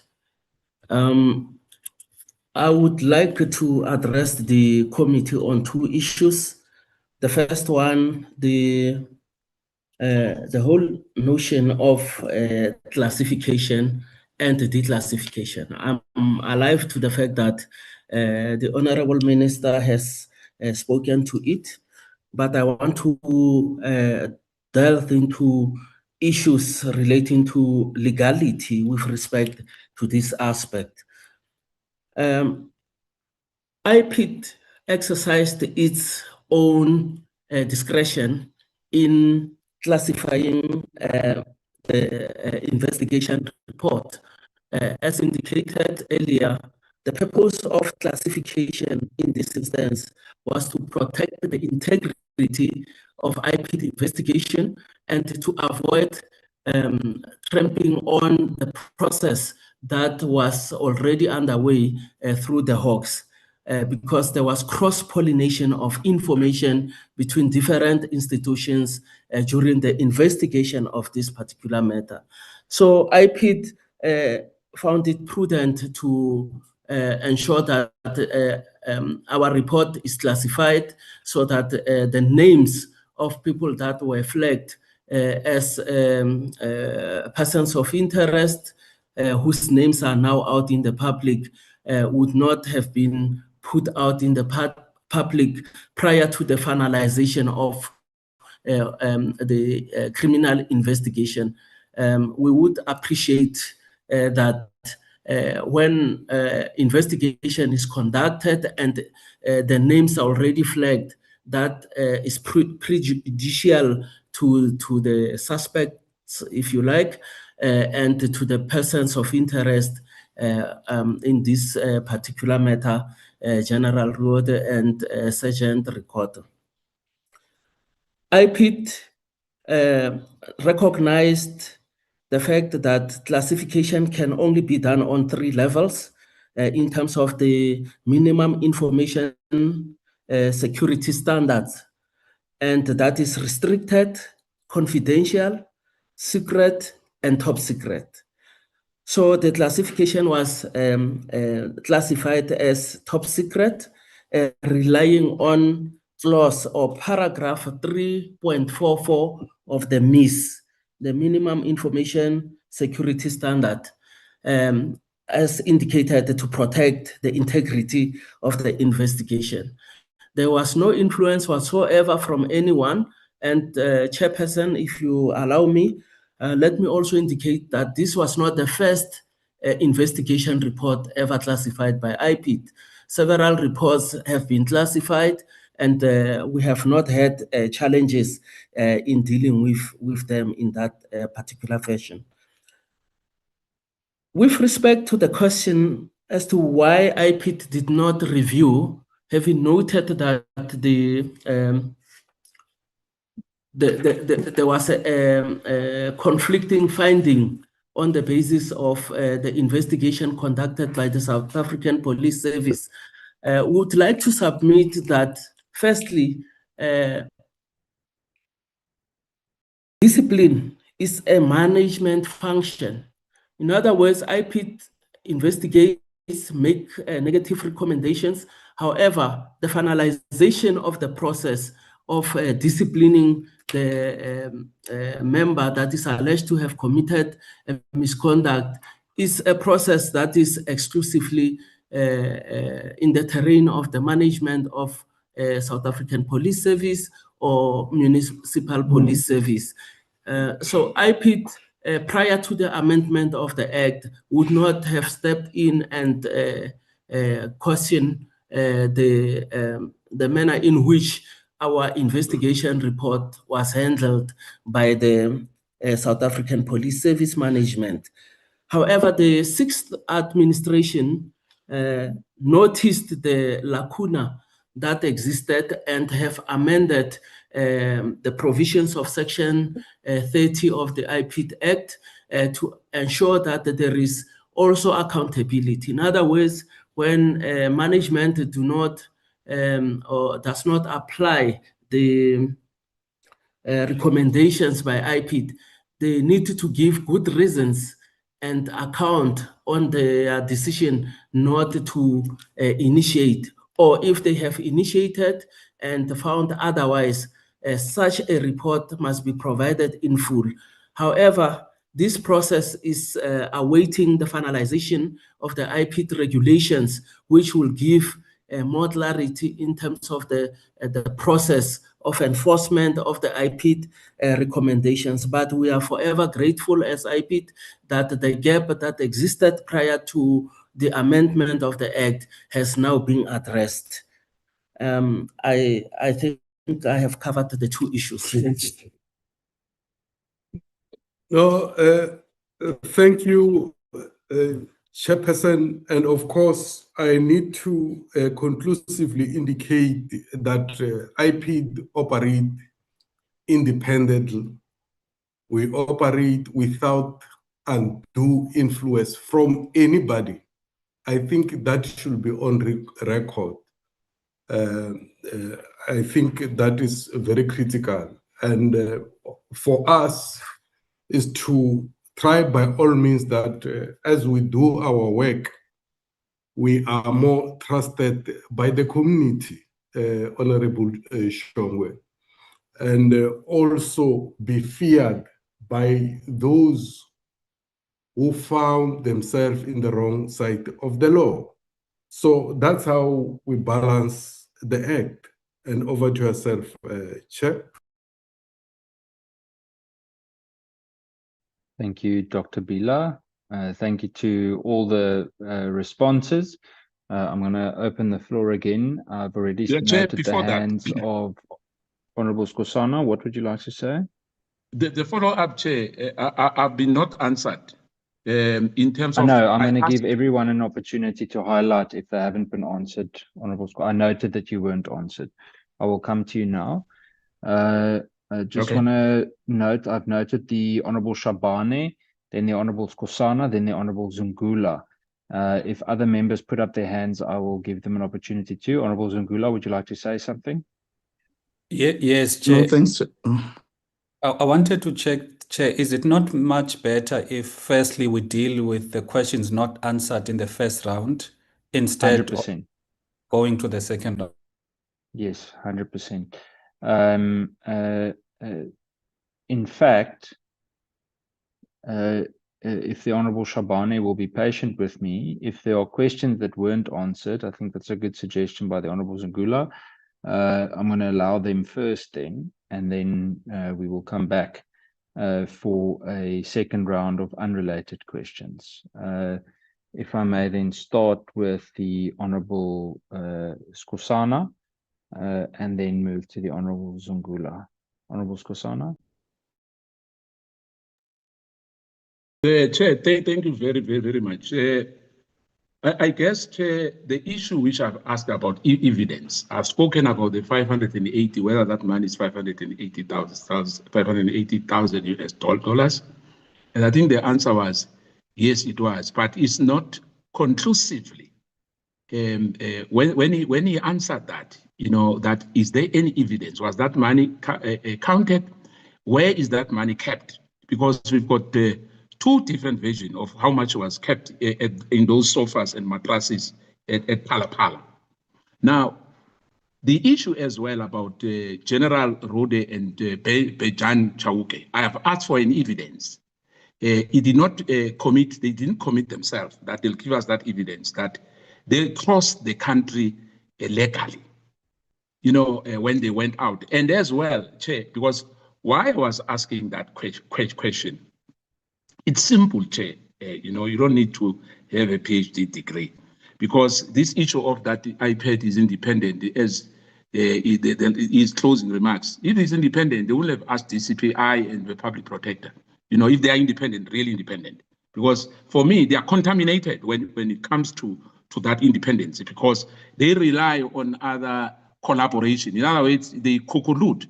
If one state institution get it wrong, they're going to get it wrong as well. Now, the issue as well, which I asked about Ricoto, what were the charges preferred against Wally and Ricoto? Because the way he's answering, I'm not convinced, Chair. And the photographic evidence to support the claim, can we get that? Not necessarily from the media, from the IPID itself, or from the police. And as well, as a follow-up on that, why I'm keep on asking that question, Chair, is that the mother opened a kidnapping case What made her believe that her children were kidnapped if they were not kidnapped?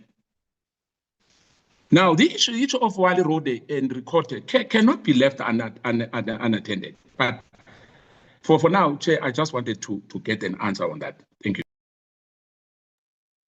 Thank you, Honorable Skosana. Honorable Zungula. Thank you, Chair. I asked specific questions which were not answered. The first question, it is 4.14 and 4.15 of the report states that there was a Mr. Nick that arrived in Phala Phala while General Rode was there. And this man had a suspect called Thomas and his hands were tied. That is torture, especially when there is no case. So you can't then say there was no torture. So IPID can answer on 4.14 and 4.15, what is that? What happened in Phala Phala in relation to 4.14 and 4.15? The second question I asked that has not been answered, it is General Mfazi, or the root of the unlawful instruction. Because on 4.11 and 5.2.2, they state that Wale Rode operated in a manner that is unlawful and illegal, and it is due to an instruction that came from General Mfazi. The question I asked there, what evidence is there to suggest that General Mfazi indeed did give the unlawful instruction? Because according to the protocol of SAPS, Rode was supposed to report to to General Sithole. However, he did not do so. So what evidence is there to suppose that General Mfazi is the one who gave that instruction? And I also asked, that instruction, was it to give, was it for a preliminary investigation or was it to conduct this unlawful investigation? I also asked, when this report was finalized, was it given to the minister and the president, and when was it? And I even asked on 4.4 of the report, you said there that Rode did not respond to the questions. And then I asked, was that not a matter of him not cooperating with the investigation? The other issue I asked, therefore, was with regards to the president, to say that on the 2nd of June 2022, the presidency did say there was a burglary, and the president reported to Rode, instructed Rode to look into the matter and investigate. Now, I then asked that, is that not plausible to say that the president was involved? Because it's him that gave the instruction. It's in his farm in which the people were actually tortured. It is his money that was stolen. And Rode traveled with his advisor to Namibia, where the suspects are coming from. The question I did ask, and I was very clear in asking this question, if IPID was able to blame incorrectly, in my view, or apportion the blame of the unlawful instruction to to General Mfazi, did they check the level of involvement of the president? Because the instruction, even if you read the affidavit of Rode, it's very clear. The president said, deal with this and report back to me. So the level of reporting back, did you look into that as IPID? Yeah, I think those were the few questions. And I want to propose, Chair, if we don't get answers, perhaps we may need to ask IPID to physically come to Parliament, because we can't be asking questions and then the. Thank you, Honorable Zungula. I agree with you. I've noted the hand of the Honorable Ghana. Honorable Ghana. Honorable Ghana, I just want to make sure, is it a follow-up question? If it's a second round question, I'll come back to you once we've dealt with these. Good afternoon, Chair, and good afternoon to the team.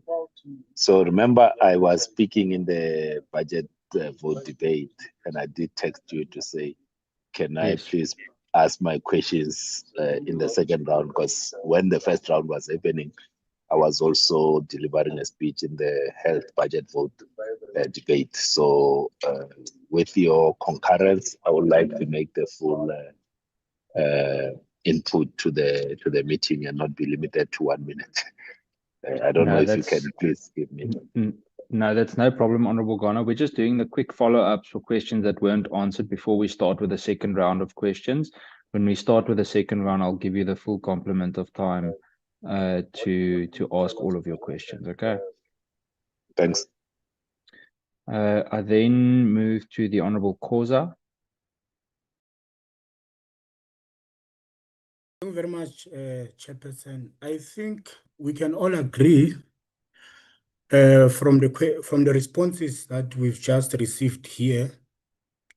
It's very much disappointing that we are going to spend a whole day without getting even a clearer picture as to perhaps where are we now in terms of saving our justice, where's the recourse on our issues. I can tell you now, Chair, as the Honorable Sungula have said, maybe perhaps we will need to call them to the House to respond, because we will be wasting the whole time here asking them one and the same question without them even trying to give us any perhaps tangible responses. They are giving us their own general understanding, whereas from the acting minister who have been telling us or giving us general statements instead of responding to direct questions that we are asking as members of this portfolio committee.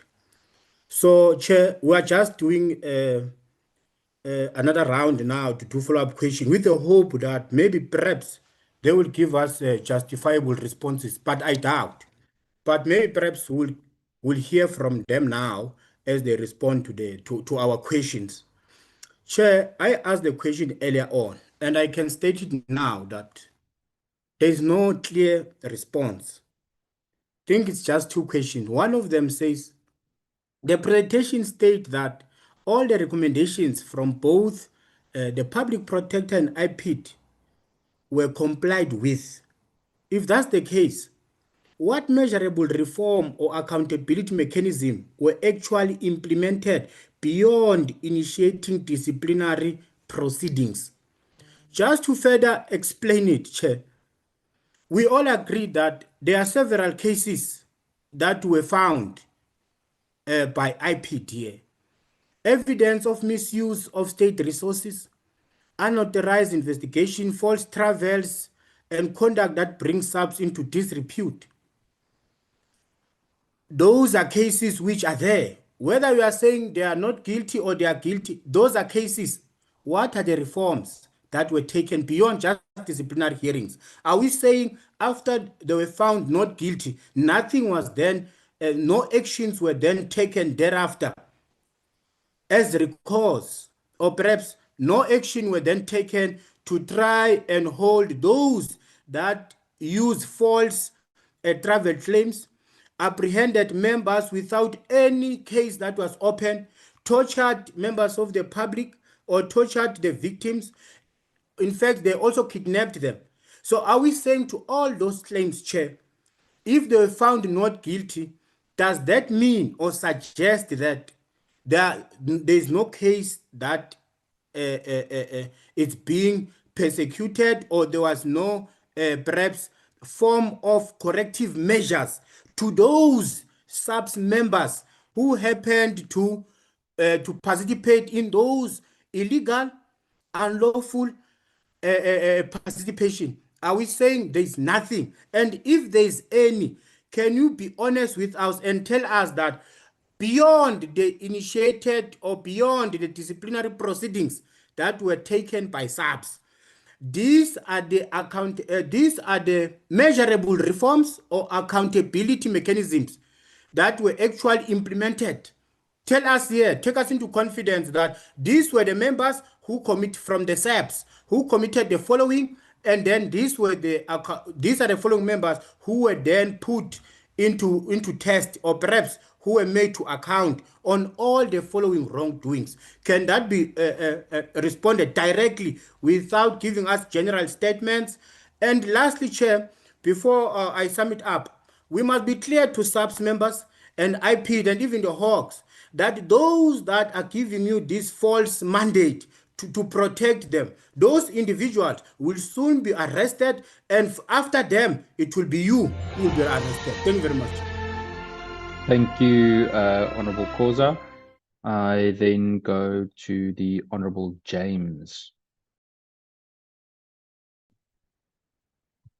Chairperson, thank you so much. I asked such simple questions and still they weren't answered. I simply asked, why is it that it took both IPID and SAPS 2 years to commence investigations? That is what I asked. I also asked if the crime scene was properly swept, even though there wasn't an official case registered, if the crime scene was officially swept, if you had your likes of, the people coming out to do fingerprints and all of that, was that done? I also asked, where is the couch? We've all heard about this couch. The money was stashed in a couch. That forms part of key evidence. And how will this case have a proper outcome if the evidence wasn't booked in and yet we found Rueda not guilty? I'm asking again, almost $500,000 of money. That is a lot of money. And we were told it was stashed in a couch. It will see who like the couch. Does this couch have a hidden safe in it? Where is the couch that was meant to have been booked in? Yet we found Rueda not guilty, and evidence is missing from a crime scene that wasn't properly swept. Those are very basic questions that hasn't been answered, Chair. Please can my questions be answered? Thank you. Thank you, Honourable James. I will then hand back over. May I go to General Dimpane first, and then after that go back to Dr. Bila. General Dimpane. Thank you, Chair. General Muthala and General Nkosi will share on the responses. Thank you, Chair. Thank you very much, Honourable Chairperson, honourable members. Protocol observed. On the follow-up question on the issue of reform, I can indicate that in terms of the recommendations by Public Protector, the first one for disciplinary steps to be instituted against employees, that was done. The second one, development of, there was also a recommendation that there must be a policy that guides members to within protection services, PSS and PPS, to report incidents or crimes within the directorate. The development of VIP incident management policy was finalized by the SAPS and submitted also to the Public Protector. There was also one other recommendation that indicated that the national instructions or directives that guide members within the SAPS on the registration of cases, the national instruction relating to this aspect was also circulated to all members within PSS and PPS. And in terms of the IPID recommendations for disciplinary steps to be instituted, it was done, as I've indicated, in terms of SAPS disciplinary regulations. And then on the one for Honorable Derlin, why it took IPID and SAPS almost 2 years to finalize the matter. From our side, we had to take into consideration all the reports, both that we're seeing dominating in the media space, and also the IPID recommendation, which came around October, the 3rd of October, and also the Public Protector's report. So hence, after that, there was appointment of functionaries around October, and all matters were finalized as a result, the latest one by March 2024. That's my submission, Chair. Thank you. Thank you, Chair. We can hand over to General Nkosi. Thank you, Honorable Chairperson. The first response will deal with the question raised by Honorable Skosana regarding the confirmation of the actual amount that was involved in the particular crime. Just to indicate that when complainants and witnesses reports a matter to us, they will indicate what is the actual prejudice or the actual loss, and we will rely on that. And should there be evidence that comes to the fore during the investigation, such evidence will be followed up and catered for.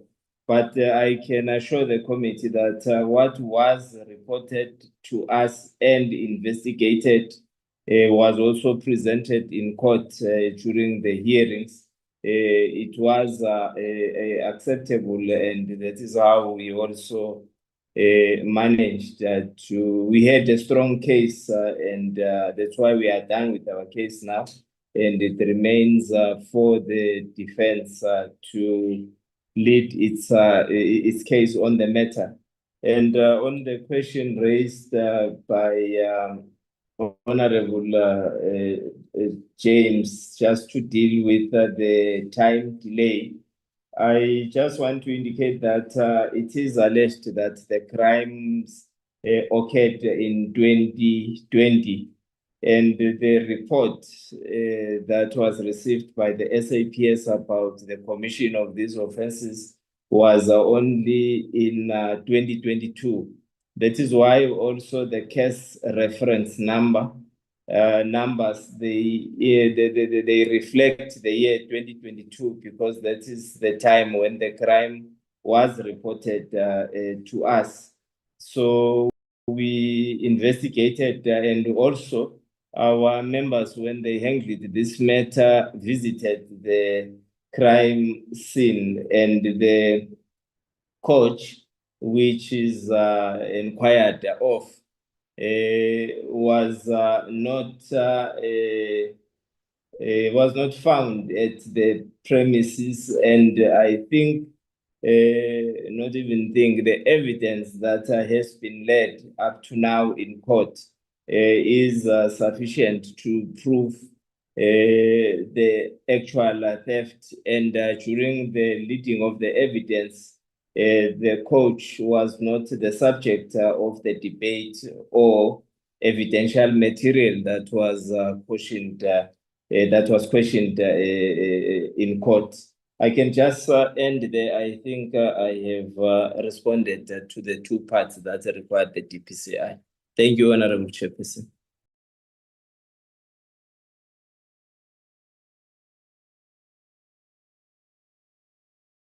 Thank you to the DPCI team. I then go to Dr. Bila.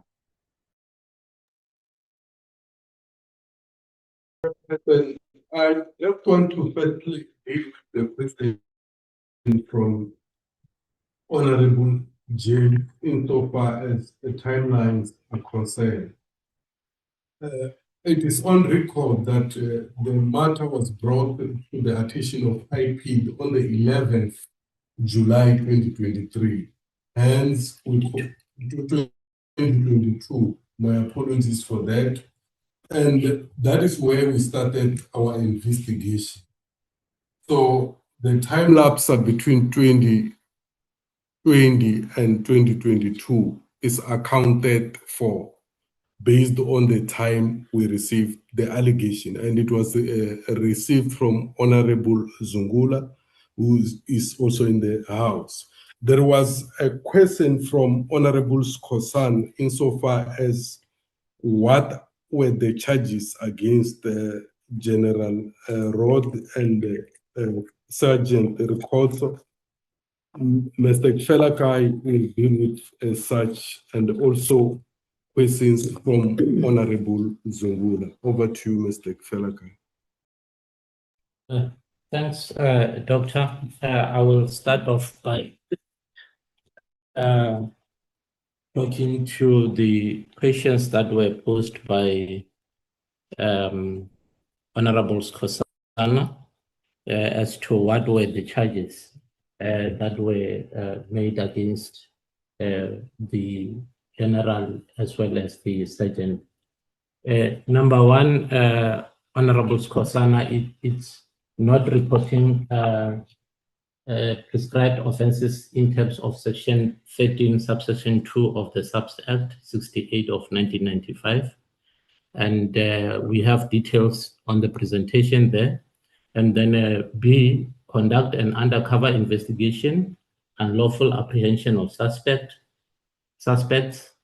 And the third one was conduct an undercover investigation and lawful apprehension of suspects as well. And the other one, unlawful use of official government resources. I think you might have heard that there were travelings that were undertaken to areas such as your Cape Town and Uppington, so that there were accommodation and vehicles that were used. And the other concern was with regard to the kidnapping case, which you emphasized, and I believe that you didn't perhaps maybe get it right. We did, as IPID, followed up on the matter at the Bela Bela police station with the station commander and the branch commander, and indeed we were able to be favored with the copy. Subsequent to that, IPID proceeded to the family, the victims, as well as the mother who was the complainant of kidnapping. And what became a concern was that they denied the knowledge of the case. They said they never ever opened this case. And they were very, very much apprehensive, maybe to be precise, very much apprehensive, and didn't want to actually speak to IPID investigators. And their reasons were as follows: that one, they are being visited on a daily basis by different people saying they're from the newspapers, some from televisions, so that's why they were a bit uncomfortable. And with regard to Nick, on the one that was brought tied with the rope, we tried to explore the investigation in this regard. However, we were unfortunate to get information insofar as the torture of with regard to the person who was brought by Nick. And also we tried to verify as to who Nick was and who Thomas was. We had a challenge in that regard. And to talk to the issue of General Ruode, having said that he had reported such matters to General Mfazi, we engaged with the statements that we sourced from other law enforcement agencies who were dealing with the same matter, because General Ruode didn't respond to the questions that we posed to him. But however, we spoke to the witness, who was the former General Sithole. He confirmed that indeed he was not informed. So that's where we drew the inference in regard to him having not informed his line manager. And with regard whether Honorable Zungula, as to whether we were aware that the president reported to General Ruode, and the extent of the president's involvement. Chairperson, I want to confirm that our investigation was mainly into the misconduct of the police in dealing with the matter. So hence we were more focused on the conduct of the police. Thank you, Chairperson. No, Honorable Chair, on that note, I will hand over to yourself, and of course, we will await further questions. Thank you, Dr. Bila and General Dimpane. Honorable Zungula, I think there are some of your questions that are still not answered. I will give you time again. Yeah, Chair. Perhaps we need to just ask IPID, even if it's next week or the week after, they must just come physically appear before Parliament, because I don't think it's working, this arrangement. They are blatantly avoiding answering questions. The first question that they've refused to answer: when the report was finalized, when was it shared with the Minister and the President? And then on the second issue, sorry, Honorable Zungula, pause right there. Dr. Bila, can you answer that Honorable Zungula asked now? Apologies for interrupting you, Honorable Zungula. I just want to make sure we get answers. Dr. Bila?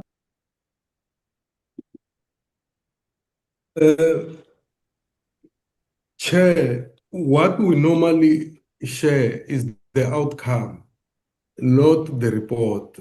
Similarly, like in terms of section, in line with what we have issued to the those who have requested in line with PAIA, we have shared the outcome of investigation.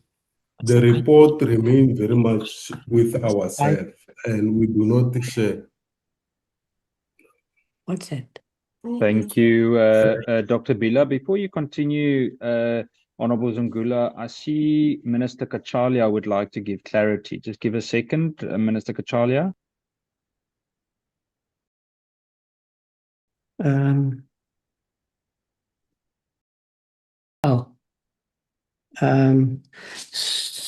Sorry, Chairperson. No, I wanted to respond to some issues and the questions that were directed at me, if they, when you permit me.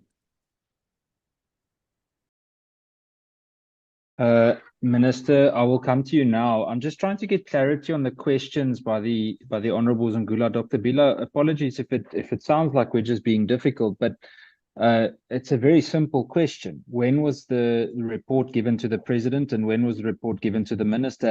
And it is very important that we get answers to these questions, because it would determine and also give an indication to some of the questions that were asked by the Honorable James.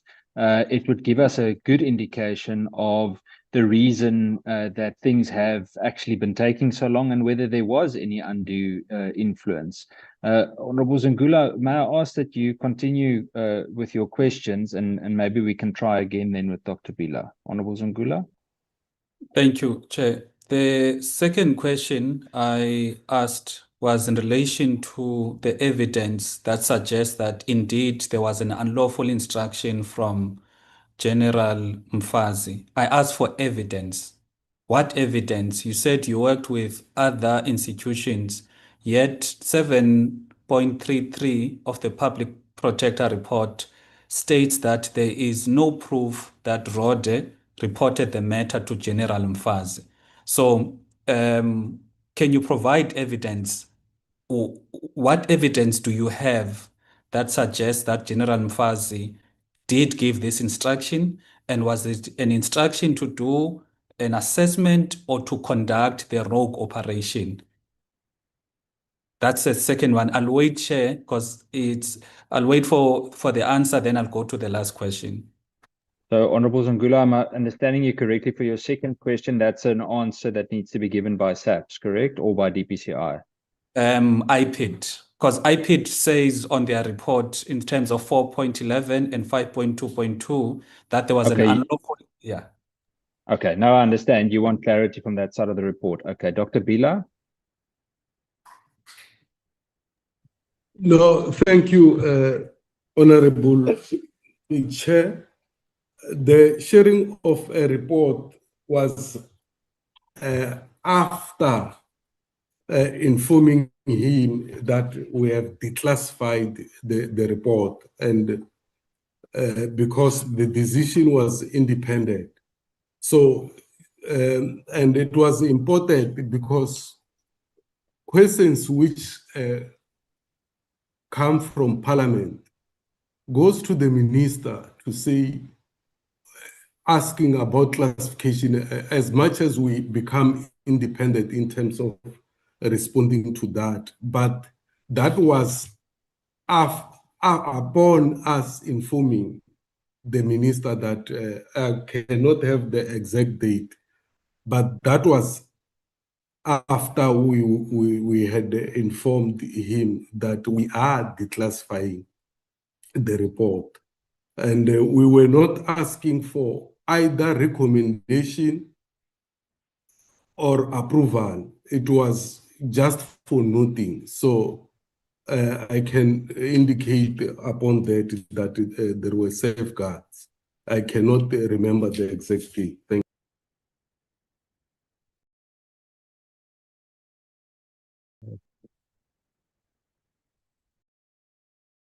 Are they, Honourable Zangula, how do you feel about the answers? We can come back again, but I'm starting to feel the same as you, that we might have to have that physical session. Yeah, Chair, because the question I just asked now was regarding evidence that suggests that General Mfazi did give that unlawful instruction. The answer speaks to an earlier question, and still there's no answer to say when was the report sent to the president. So I'm not being answered. Go ahead, Dr. Bila. Chairperson, the report was never sent to the president. And hence, unless if I'm not aware, but it will not have been sent because even the minister received the report at the end tail as part of the classification process, just to let him aware that we have declassified the report. So we have never met the president and we have not shared the report with the president. So that should be on record. We have never done that. There was a second question insofar as General Mfazi is concerned. Mr. Phala will deal with that because it is more of a technical question. Mr. Phala. Since Chairperson, just to put it in simple terms, we have indicated that we posed certain questions that were in writing for General Ruode to respond to, and he didn't provide a statement to that effect. But we also indicated that as and when this investigation was conducted, we would then share information with other law enforcement agencies or entities within government. And based on the analysis on the documents that we had at our disposal, it was clear that Major General Ruode might have conveniently said he had communicated with the late General Mfazi, because at the time he was no more. And but we also took note of the fact that whilst he is saying that, we then also liaised with General Sithole, who then clearly made it clear that he was not informed about this trip to Uppington and Namibia, and that over and above. In fact, he said he was misled by General Ruode so that he could approve the trip. Hence, the recommendations that we made spoke to the resources. And when you go deeper into details in the files that we shared with the SAPS, then it would demonstrate that This is the kind of information that brought us to this recommendation. Thank you for now, Chair. Thank you, Dr. Bila and team. Yeah, I think we're going to come back to it again because I still think that there may be discrepancies in the question, in the answers. Apologies. I've now seen a whole list of hands going up in terms of response, but I'm still dealing with the questions that weren't answered. Honorable Zungula, I am going to come back to you again. I just want to ask for the other honorable members, are there specific questions that have not been answered yet? Oh, yes, Chair. Yes, Chair. Honorable Skosana, Yes, Chair. I'm going. Okay, Honorable Shongwe, I've noted you, and Honorable Skosana. Honorable Skosana, I'm going to give you a minute to just re-ask the questions, and then we'll get the answers, and then I will move to the Honorable. Chair, Who's called me now? No, it's Ghana. Honorable Ghana, yes. Whilst I respect your authority to give the third round to the same members, I had asked to come in, and I would like to come in because effectively we are now dealing with the interaction. So I would like to ask my questions and then they can be answered. I don't want to come back. Can I ask my questions? Yeah, no, Chair. No, Chair. No, I don't Honorable agree. Skosana, it's not up to you. Honorable Ghana did ask, and he was at a different budget hearing as well. We had to make a discussion, make a speech. Honorable Skosana, stop interrupting me. No, but Chair, it's not Honorable fair. Skosana, stop interrupting me. If you're going to continue interrupting me, we're going to mute you. We've had a very good meeting. It's been a constructive meeting. Let's keep it that way. Honorable Ghana, I know you have to board a flight as well. Is it okay? Can I give you 3 minutes to ask your questions from where we can continue with the discussion? Yes, I will do it in less than. May I ask Chairperson? Sorry, Hang on a Chairperson. second, Honorable Ghana. Yes, Minister Kachalia. Chairperson, there have been a few questions put to me. I'm not sure at what point you'll be affording me an opportunity to respond to the very specific ones, but I'm subject, of course, to your direction. I'm just indicating. Okay, thank you. 100%. Thank you, Minister. Honorable Just Ghana. a quick one, Chair. I just want to understand the allowance of being interrupted. I see Honorable Ghana can interrupt. The minister can interrupt, they are allowed. But Skosana, once he interrupts... Honorable Shongwe, that's not accurate. That's not accurate. I just want to understand... He interrupted me 3 times. I tried to answer him. Honorable Shongwe, I tried to answer Honorable Skosana 3 times. Yeah. He interrupted me on all 3 times. Honorable Ghana interrupted me once. I listened to him. I answered him. Honorable Skosana didn't afford me the opportunity to answer him 3 times. And that was the reason for me saying that please don't interrupt me again. We've had a good meeting. Okay. Let's continue in this way. I will give you at a good time. I give you my word. I always do. So please allow us to just continue with the meeting. There's no need for disruptions or arguments. Honorable Ghana? Yes, Chair. So before Chair, you allow Honorable Ghana, I was asking for the sake of to ask that can I interrupt because I want to ask something before Honorable Ghana. That's why I ask what's the system, what's the procedure? I will come back to you, Honorable Shongwe. Honorable Ghana. Thank you very much. I will be quicker than 3 minutes. So the question will be to the SAPS.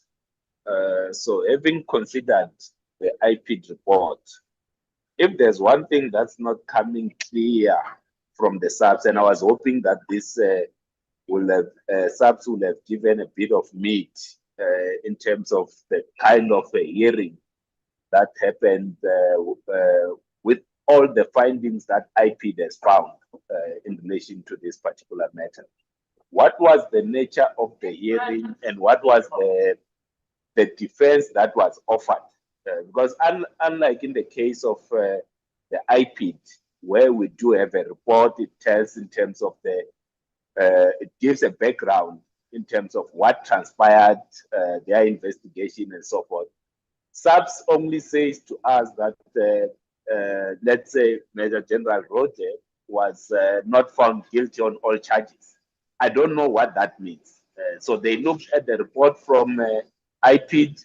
He presented the defense. I don't know what kind of defense was presented to SAPS, and I don't think South Africans know the kind of defense that was presented in that regard. I would like to ask SAPS to give a bit of texture to the interaction with Major General Rode on this particular matter, so that we, in fact, it will answer some of the questions that the other members have asked, and whether, as the last one, Chair, so that I don't exhaust my 3 minutes, whether having considered everything that has happened, are they happy that their disciplinary hearing has returned the kind of verdict that it has returned?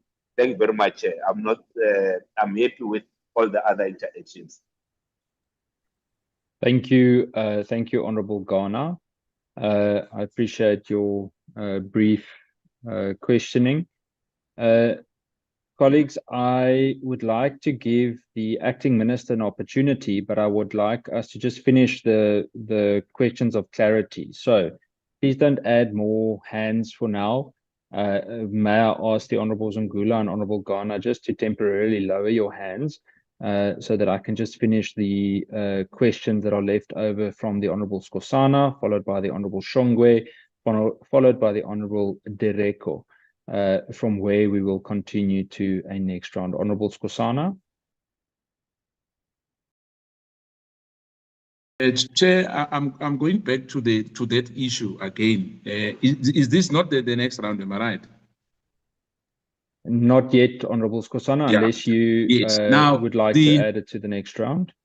Yeah, no. I'll get into the next. Let me ask this one in particular, because I've asked about the evidence. Was that money counted? That is 580, because we don't want to be like gossiping here and saying the money is 580,000 US dollars. Maybe the money is 650. Maybe the money is it's 1 million US dollars. Like what the complainant told us, if you remember, that Arthur Fraser mentioned another money, and the complainant, I'm not sure who's the complainant. Is the president the complainant, or is Vary Rode the complainant? And the second one was the issue of Honorable James asked a question and he was not answered about that sofa. Is that sofa still kept somewhere? That mattress or sofa, is it kept somewhere as evidence, which was the money was kept into? And the last one was the issue that was Dr. Benjamin Chauke and Rode given an authority? And if so, we need that evidence that it should cross the border and do what they did in Namibia. Thank you. Thank you, Honorable Skosana. May I then firstly go to General Dimpane, followed by Dr. Bila regarding Honorable Skosana's Did you forget Honorable question. Shongwe, Chair? No, Honorable Shongwe, it's impossible to forget you. Don't worry. I will come to you. I'm going one by one to make sure that we get all the answers. General Dimpane. Thank you, Chair. The questions of the Honorable Skosana, General Nkosi will give more clarity. I thought he would have responded, but he'll give more clarity. In terms of the questions from Honorable Ghana, I'll hand over to General Muthala to touch on those particular questions. Thank you, Chair.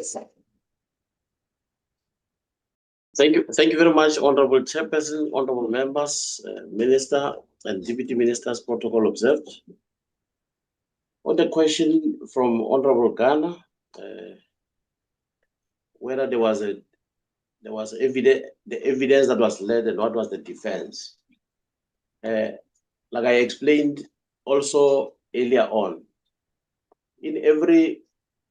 according to the SAPS disciplinary regulations of 2016, the employer will put the evidence before the presiding officer. And then the presiding officer, guided by the principles of neutrality, independence, impartiality, and fairness, will then, on the balance of probability, check the facts before him. And based on those facts, then he will come to a verdict. And this is exactly the process that was followed with this process involving General Rode and Sergeant Record. So that's my submission, Chair.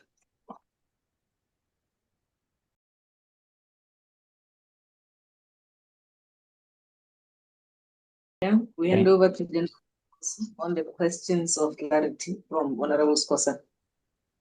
Thank you, General. Thank you very much, Honorable Chairperson.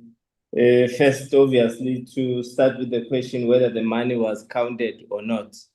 I can indicate that the police were not involved during the counting of the money, but I can just give assurance to this committee that during the hearing, the complainant, who is the farm manager, who opened the case, testified with regard to the issue of the counting of the money, and he also produced evidence in the form of acknowledgement of receipt to say the money received from the buyer would have been the actual amount that we referred to earlier.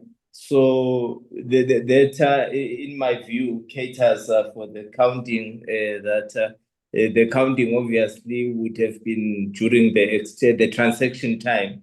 So later, when we investigated the housebreaking and theft, counting, even if it would have taken place, it would have been counting that would be associated either to exhibits. But that is the best answer I can give, Honorable Chairperson, to clarify this issue. Then the second issue of the sofa, where is the sofa, the coach? The crime we investigated as responded to earlier, it's a house breaking and theft. Yes, indeed, the sofa, if there's a sofa in a house,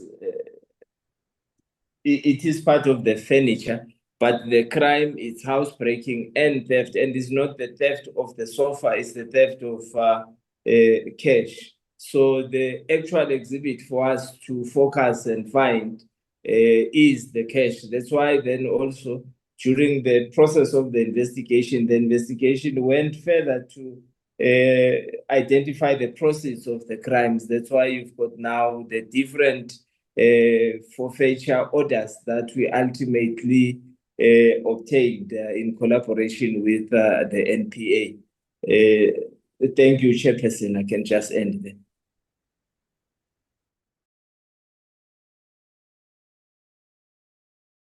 Thank you, General. Are there specific, may I go to Dr. Bila for specific answers regarding these specific questions from the Honorable Skosana? No, thank you, Chair. Mr. Kfelakai will talk to those specific details. Mr. Kfelakai. Chairperson, according to the report, if we go to the report, it would then talk to the fact that Major General Rode traveled to Namibia via Appington, and there is no dispute in that regard.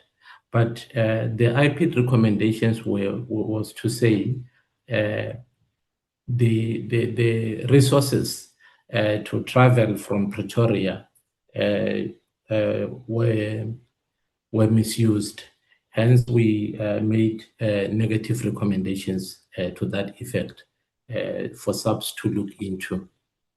That's with regard to the crossing to Namibia. And like I indicated earlier, that our focus was mainly on the misconduct of the police as dictated by our legislative mandate. Thank you, Chairperson. Thank you, Dr. Thank you, Dr. Bila and team. I would then like to go to the Honorable Shongwe for his clarity-seeking questions. Honorable Shongwe. Thank you, Chair. I'm invited by General Nkosi. I'm invited by General Nkosi. When I don't know whether he's playing with us or Rusili Babu Nkosi. Chair, if the house was broken into, I'm sorry to start here, but if the house was broken into, Chair, and it happened, they murdered somebody, they stabbed somebody on that sofa forms part of evidence, Chair. Bamkosi angadlali ngathi. Siyalifuna lelo sofa. Ngiyeke nje ukudlala ngathi. Number two, Chair, I would like to say this, Chair, from the beginning of this committee today, you've been emphasizing that people speak and open their cameras. It's not happening. We are repeatedly asking the very same question because we are not getting the sincerity of the answers. We are being generalized. We are given answers that are being generalized. Chair, this is not effective. The virtual platform on this meeting for me and the South Africans that have written to me now that this is not working. Can I ask, Chair, that we get IPID to come at Cape Town in Parliament? Somebody's disturbing me, Chair. It's the minister with Minister Wezu. Minister Yang Pazamis. Chair, I would like to ask Uti, let's have this meeting physically in Elias Godlo in Cape Town urgently, Chair, because now we're getting numbers of calls from South Africans who are saying this thing is not effective at all. We are not working, Chair. We are just passing time and we are just generalizing the answers. We are also passing time on everything here, Chair. Can I plead, Chair, and ask if we shot the Mali, I can go in South African and ask for 10 rand that they come. We have to talk about this matter on a serious matter, Chair. They must come. We must engage seriously this report. There are things that are being, you can tell that because we are on virtual, it's easy to be evasive on certain matters. As for me, I don't think I'll ask any questions here, Chair. This is not working at all. South Africans are complaining. If we respect South Africans and if we value South Africans, I asked earlier on, South Africans are asking, how long are we going to be, is IPID going to think they are foolish or they are stupid? For how long is IPID going to think they are stupid, the South Africans? So I think it's time, Chair, we bring each other in the one space. Book Good Hope, Chair, if you can. Let's meet in Cape Town. Let's be effective for the sake of South Africans, Chair. I submit, Chair. Thank you very much. Thank you, Honorable Shongwe. The Honorable Dereko.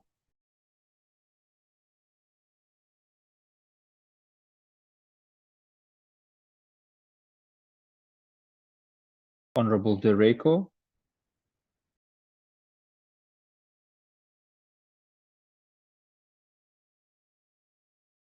Honorable Dereko, I will come back to you. Honorable Skosana, I've noted your hand, but I'm going to give Minister Kachalia an opportunity for his response, as he has been waiting all the other answers.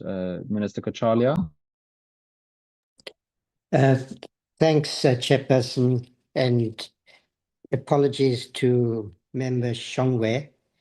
I wasn't muted while he was on the platform. My apologies. There have been suggestions that some of my responses have been too vague.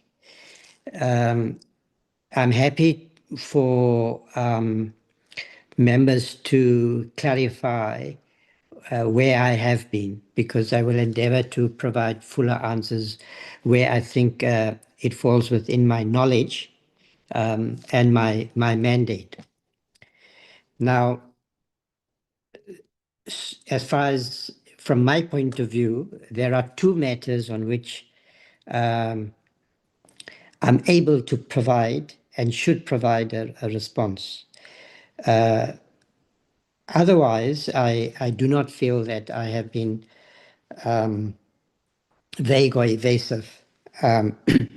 Now, Honorable Tulani asked about reform measures I indicated that I tried to explain why two different processes and bodies will reach could reach different conclusions. And I indicated that the inconsistency does reasonably raise concerns. I thought Member Kola Barnard raised some very specific questions about the SAPS procedure in her opening remarks, which were very pointed. I explained that IPID is an investigative body which makes recommendations for disciplinary processes, which are then governed by employment law in SAPS, disciplinary regulations, and employment law more generally, which sets out the rights of members who are members of SAPS who are subject to disciplinary processes, rights both under statute law as well as the Constitution.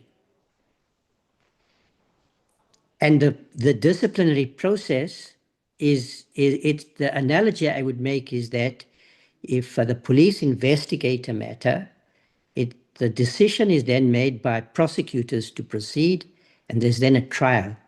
And it will often happen that the case of the prosecution doesn't succeed in a trial, because in a trial, the accused person has rights. That's how our system works. So the fact that the two processes lead to different results can't lead to questions, I believe, frankly, about IPID's process, because IPID made findings against the two officers, findings which were also made by the public protector. Now, if the committee, and I would welcome that, as I indicated in my opening remarks, wants to consider a reform suggestions, I indicated that that is necessary. In IPID's report to the committee, it was already indicated that an amendment was made, that is before I became the minister, to IPID's legislation requiring that reasons be given if there is inconsistency. But that may be insufficient. So I would welcome suggestions from the committee. But I wanted to point out that the procedure within SAPS is governed by our labor laws, and that the unions have a stake in this matter. And perhaps it would be valuable for the committee to call the trade unions and ask them and inquire from them how this matter should be of reform should be taken forward. And I'm indicating that I'm interested in that conversation, because I don't think the current arrangements are optimal. Second, the question that Honorable Zungula asked about the IPID report. Dr. Bela has already indicated that the declassified report, as he was required to do, was shared with my office. I can confirm that. I can also confirm that once I received that report, I brought the report and its contents, informed Vincent, who is the president's advisor, that I now have that report, and that the report had made certain findings against the two officers concerned. So I'm confirming that. as I was also was required to do. And I've had no further communication with him, and I've never had any communication with the president on this matter. And I think that's important because there is a lot of suspicion about political interference and so forth, both with the classification decision and then subsequently once the report was declassified and made public. So I hope that clarifies matters. Other than that, I am happy to deal with any matter, like I said, that is within my knowledge and within my competence to clarify if further specific details are given. Thank you, Chairperson. Thank you, Minister Kachalia. Colleagues, I've noted more hands going up, but I would like us to go on to that second round, which is going to feel more like a fourth round now. So I'm going to take the hands that are currently up into consideration. If there are more hands for that so-called second round, please put up your hands. I will list them. I'm going to start with the Honorable Dereko, who was not audible earlier. I just want to check if she's audible now, after which I will go, yes, Honorable Dereko, and then I'll go to the rest. Chair, I believe maybe if we could get a detailed report on the presentations that we received, it will then deal with the issues that members have. Because when you look at the IPID report, it made a certain findings with regard to the officers that are implicated in this matter. And then you then go to the SAPS where it says they were not found guilty. And when you listen to the questions of the members, there seems to be a thin line as to when you mean they were not found guilty, what were the issues that led to them not being found guilty? Because if you could listen to some of the questions from the members, one of the questions was that if they were not found guilty, was there any accountability with regard to the case that was opened? And then it shows that maybe if we can get a clear clarity as to when the SAPS was doing its own process, the issue that was indicated on the IPID report that says, number one, the officer performed an illegal investigation because they did not follow the proper processes. And then on the side of the SAPS, what is it that they have found, which is different from the conclusion of the IPID? Maybe that will also assist in paving a way and giving a better understanding as to where the fundamental differences started and how has that been discovered by SAPS versus IPID matter, so that when we close this matter or make any undertaking with regard to this matter, we will know exactly what transpired with more details on the process that was performed by SAPS. And secondly, Chair, I believe that if we are unable to get the responses visual, it doesn't mean that, as members alleged, it doesn't mean that when we are physical, we'll get what we are looking for. Because both platforms, they are the same. The difference is that we are not in the same room, while the physical will be in the same room. And lastly, Chair, I believe that as the members of Parliament, we have a responsibility to enforce accountability. But in doing so, we must also mind our language when we speak to other people. Because as much as we push accountability, but the parliamentary decorum should also apply. So I believe that, Chair, as you are chairing, there are some words which I believe that we are not supposed to use as members of Parliament that I've heard in this platform. If there's such words that are coming from us as members of Parliament, can you please also call us into order, because we need to ensure that respect is two ways and accountability should be enforced in a disciplinary manner.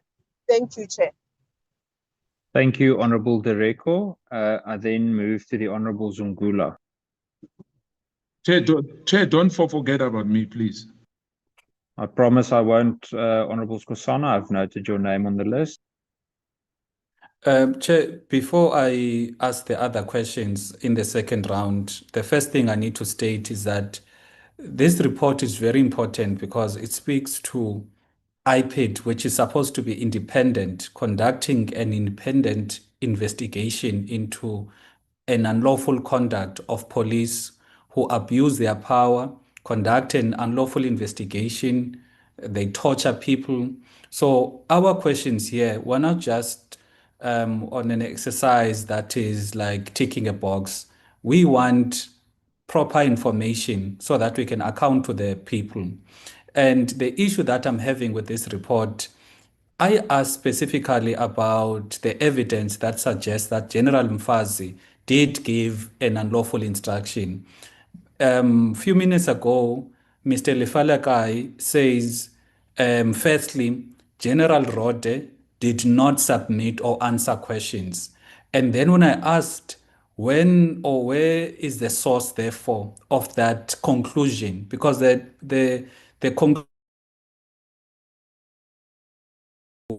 of the report or IPID report is very authoritative to say there was an unlawful or illegal instruction from General Mfazi. However, when Mr. Felekai is asked, he then says, because the General Rode did not respond to the questions, and I want to read it, he says, he might have said, he says, he says, IPID, when doing an analysis, General Rode might have said that maybe the unlawful instruction came from General Mfazi.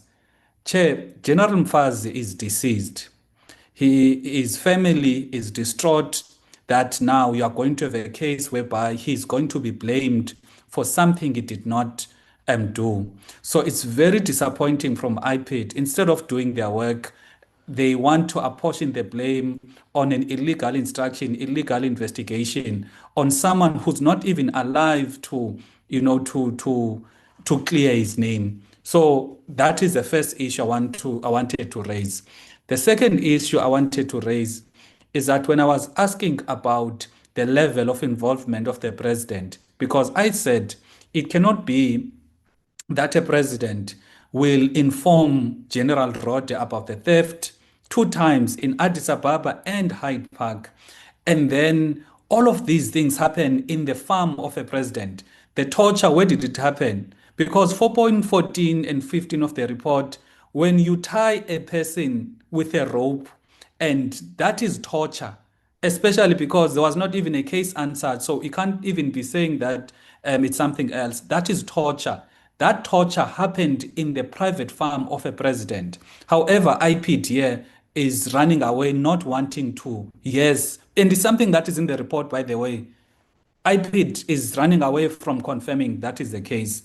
So it can't be that a president who gave that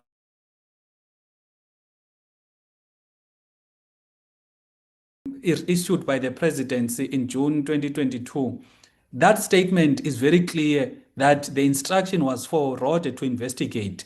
Rode indeed investigated in line with the statement issued by the presidency. However, that investigation was unlawful, and that is what ended up happening. So now, when IPID is asked, what is the level of involvement of the president? Because it cannot be that there are only 2 people that Rode would have interacted with. The first, it is General Sithole as the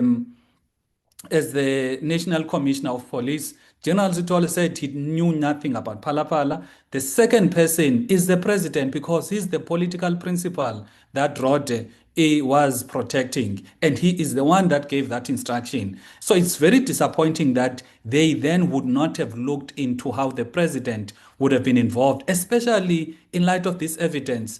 That number one, they use the farm of the president to torture people. They go to Namibia with the president's advisor, and there was an instruction from the president to recover money stolen from the president, how can you then say he's not a person of interest? So, Chair, I had other questions regarding the bribery, the motive, what happened in Namibia. However, because we're not getting answers, my proposal, let us have a session physically in Parliament where we can ask those questions. Thank you. Thank you, Honorable Zungula. I then go to the Honorable James, followed by the Honorable Skosana. Thank you, Chairperson. Chairperson, they say third time lucky. I'm going to ask again. Waar is die couch? Because you are telling us that you have concluded your investigation and the main piece of evidence is nowhere to be found. I'm going to ask again. Waar is die couch? I can't even move on to any of my other questions because you are refusing to answer as to where is the couch. Thank you, Chair. Thank you, Honorable James. Honorable Skosana. Chair, I think Honorable James is correct, because I thought that if there's a cash in transit and there's car used there, they won't only confiscate the firearms or the rifles. The car itself will be confiscated as well. Now, where's the couch? And where's the leftover money counted and confiscated as part of evidence? And if not, why not? If not, why not? Because we can't be told here, Chair, to say that, no, the couch doesn't mean anything. That housebreaker was not about stealing the couch. It was about stealing the money. And the money, unfortunately, those people who were working there knew where the money was. The money was on the sofa. Or whether the sofa was moved. If it's true, because there's that allegation that the sofa was moved elsewhere. Hence, they don't have an answer about this issue of the sofa. And I think, Chair, for us to go for the second round will be the travesty of justice. I want to second Honorable Shongwe and Honorable Zungula. We need to have a physical cessation. It's not out of disrespect. I highly respect policemen and women, in particular the hierarchy. But I'm saying this is not personal. But we cannot protect one individual to collapse the whole country. We heard, Chair, about the so-called South African Reserve Bank. We heard about the SARS. We heard about the public protector. But at least the Constitutional Court this time pronounced of what exactly what must happen about this Phala Phala issue. Now we cannot allow any other institution to harm, this progressive judgment and trying to hide things. Let's be honest. General Rode was instructed by the president, and the president confessed to all of us that that was his money. But I'm saying the leftovers, can we get that, please, a clear answer? If the leftovers were counted, because we were told the money was not even the 10 million, it's more than that, because these guys confessed that they took $800,000. Now, we need to get into the bottom of this. Not just a tick box exercise to say we are independent. I don't see any independence from IPID. I must be honest with you. I don't see any independence here. Hence, the acting minister says, there'll be suspicion of political interference. If they don't investigate properly, obviously we will invoke that there's political interference in this matter. Thank you, Chair. Thank you, Honorable Skosana. I've noted the hand of the Honorable Muela. Honorable Muela.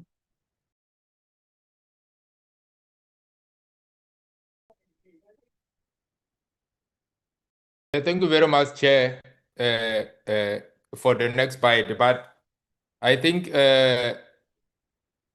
if there is a consensus that we should then wait to be responded or interrogate or proceed with this meeting physical.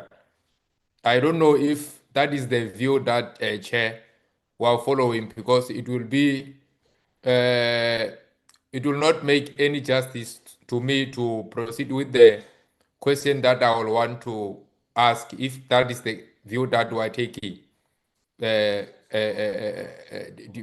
depending on what is the direction now, because we need to have clarity as are we still proceeding.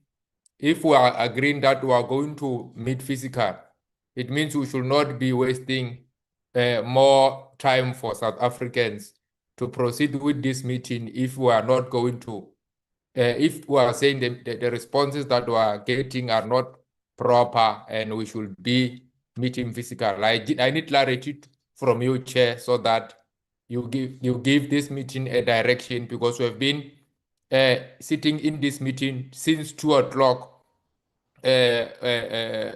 making follow-ups for 3 hours, and now we were saying that we should be we don't have a direction as to are going forward or are going backward. May you kindly give us direction, Chair, so that we know where are we standing if we are going to physical, and then we then close the meeting and wait for the day that will be meeting physical to then proceed with the matter that we are engaging here today. I will wait for direction. Thank you. Thank you, Honorable Muela. I appreciate your comment. I think Honorable Muela. I think Honorable Muela makes a very important point in that I don't think we have the luxury of time on our side today. For the past 2 to 3 hours, we have been going back and forth with follow-ups. I would like to ask the honorable members if they're in support of us rather rescheduling to have a full day session at Parliament where we can scrutinize and have a deeper discussion regarding the report. I also have specific questions that I would also like to ask in terms of what evidence was used in the disciplinary proceedings, etc. So I think it's a much deeper discussion than what may have been anticipated, but we also need more clarity on some of the questions. Can I get an indication from the members whether they would prefer such a physical sitting? And let me say, is there someone that supports that? And then a second to that, who supports it? Honorable Zungula? I support it 100%, Chair. Thank you. Honorable Shongwe? Seconded, Chair. Thank you. Honorable James, I see your hand is still up. Supported, Chair. Thank you, Honorable James. Honorable Skosana? I see the Honorable Koza also Chair. supports. Thank you, Honorable. Chair, I've asked that. Thank you, Chair. Thank you, Honorable Skosana. Minister Kachalia, I would like to firstly thank you for your patience today and for the team, DM Matale and DM Boshielo as well. I know DM Boshielo also had an additional engagement. And then to Dr. Bila and specifically also to General Dimpane and the team from SAPS.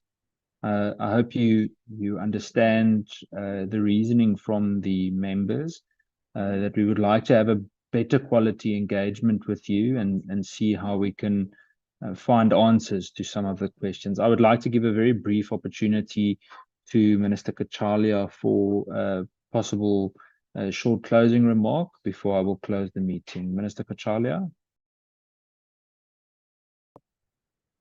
Hello, Chairperson. Thank you very much for your patience and indulgence as well. It's been a long day. I think the issues that we are considering are important, and it does require patience. So if the committee needs to have a longer meeting, a physical meeting, we will comply with your request. Thank you. Thank you so much, Minister Kachalia. Colleagues, with that, I'm going to close the meeting and we will send the necessary notice and arrangements as soon as we can. Thank you for everyone's constructive input today. Have a wonderful day further. The meeting is closed.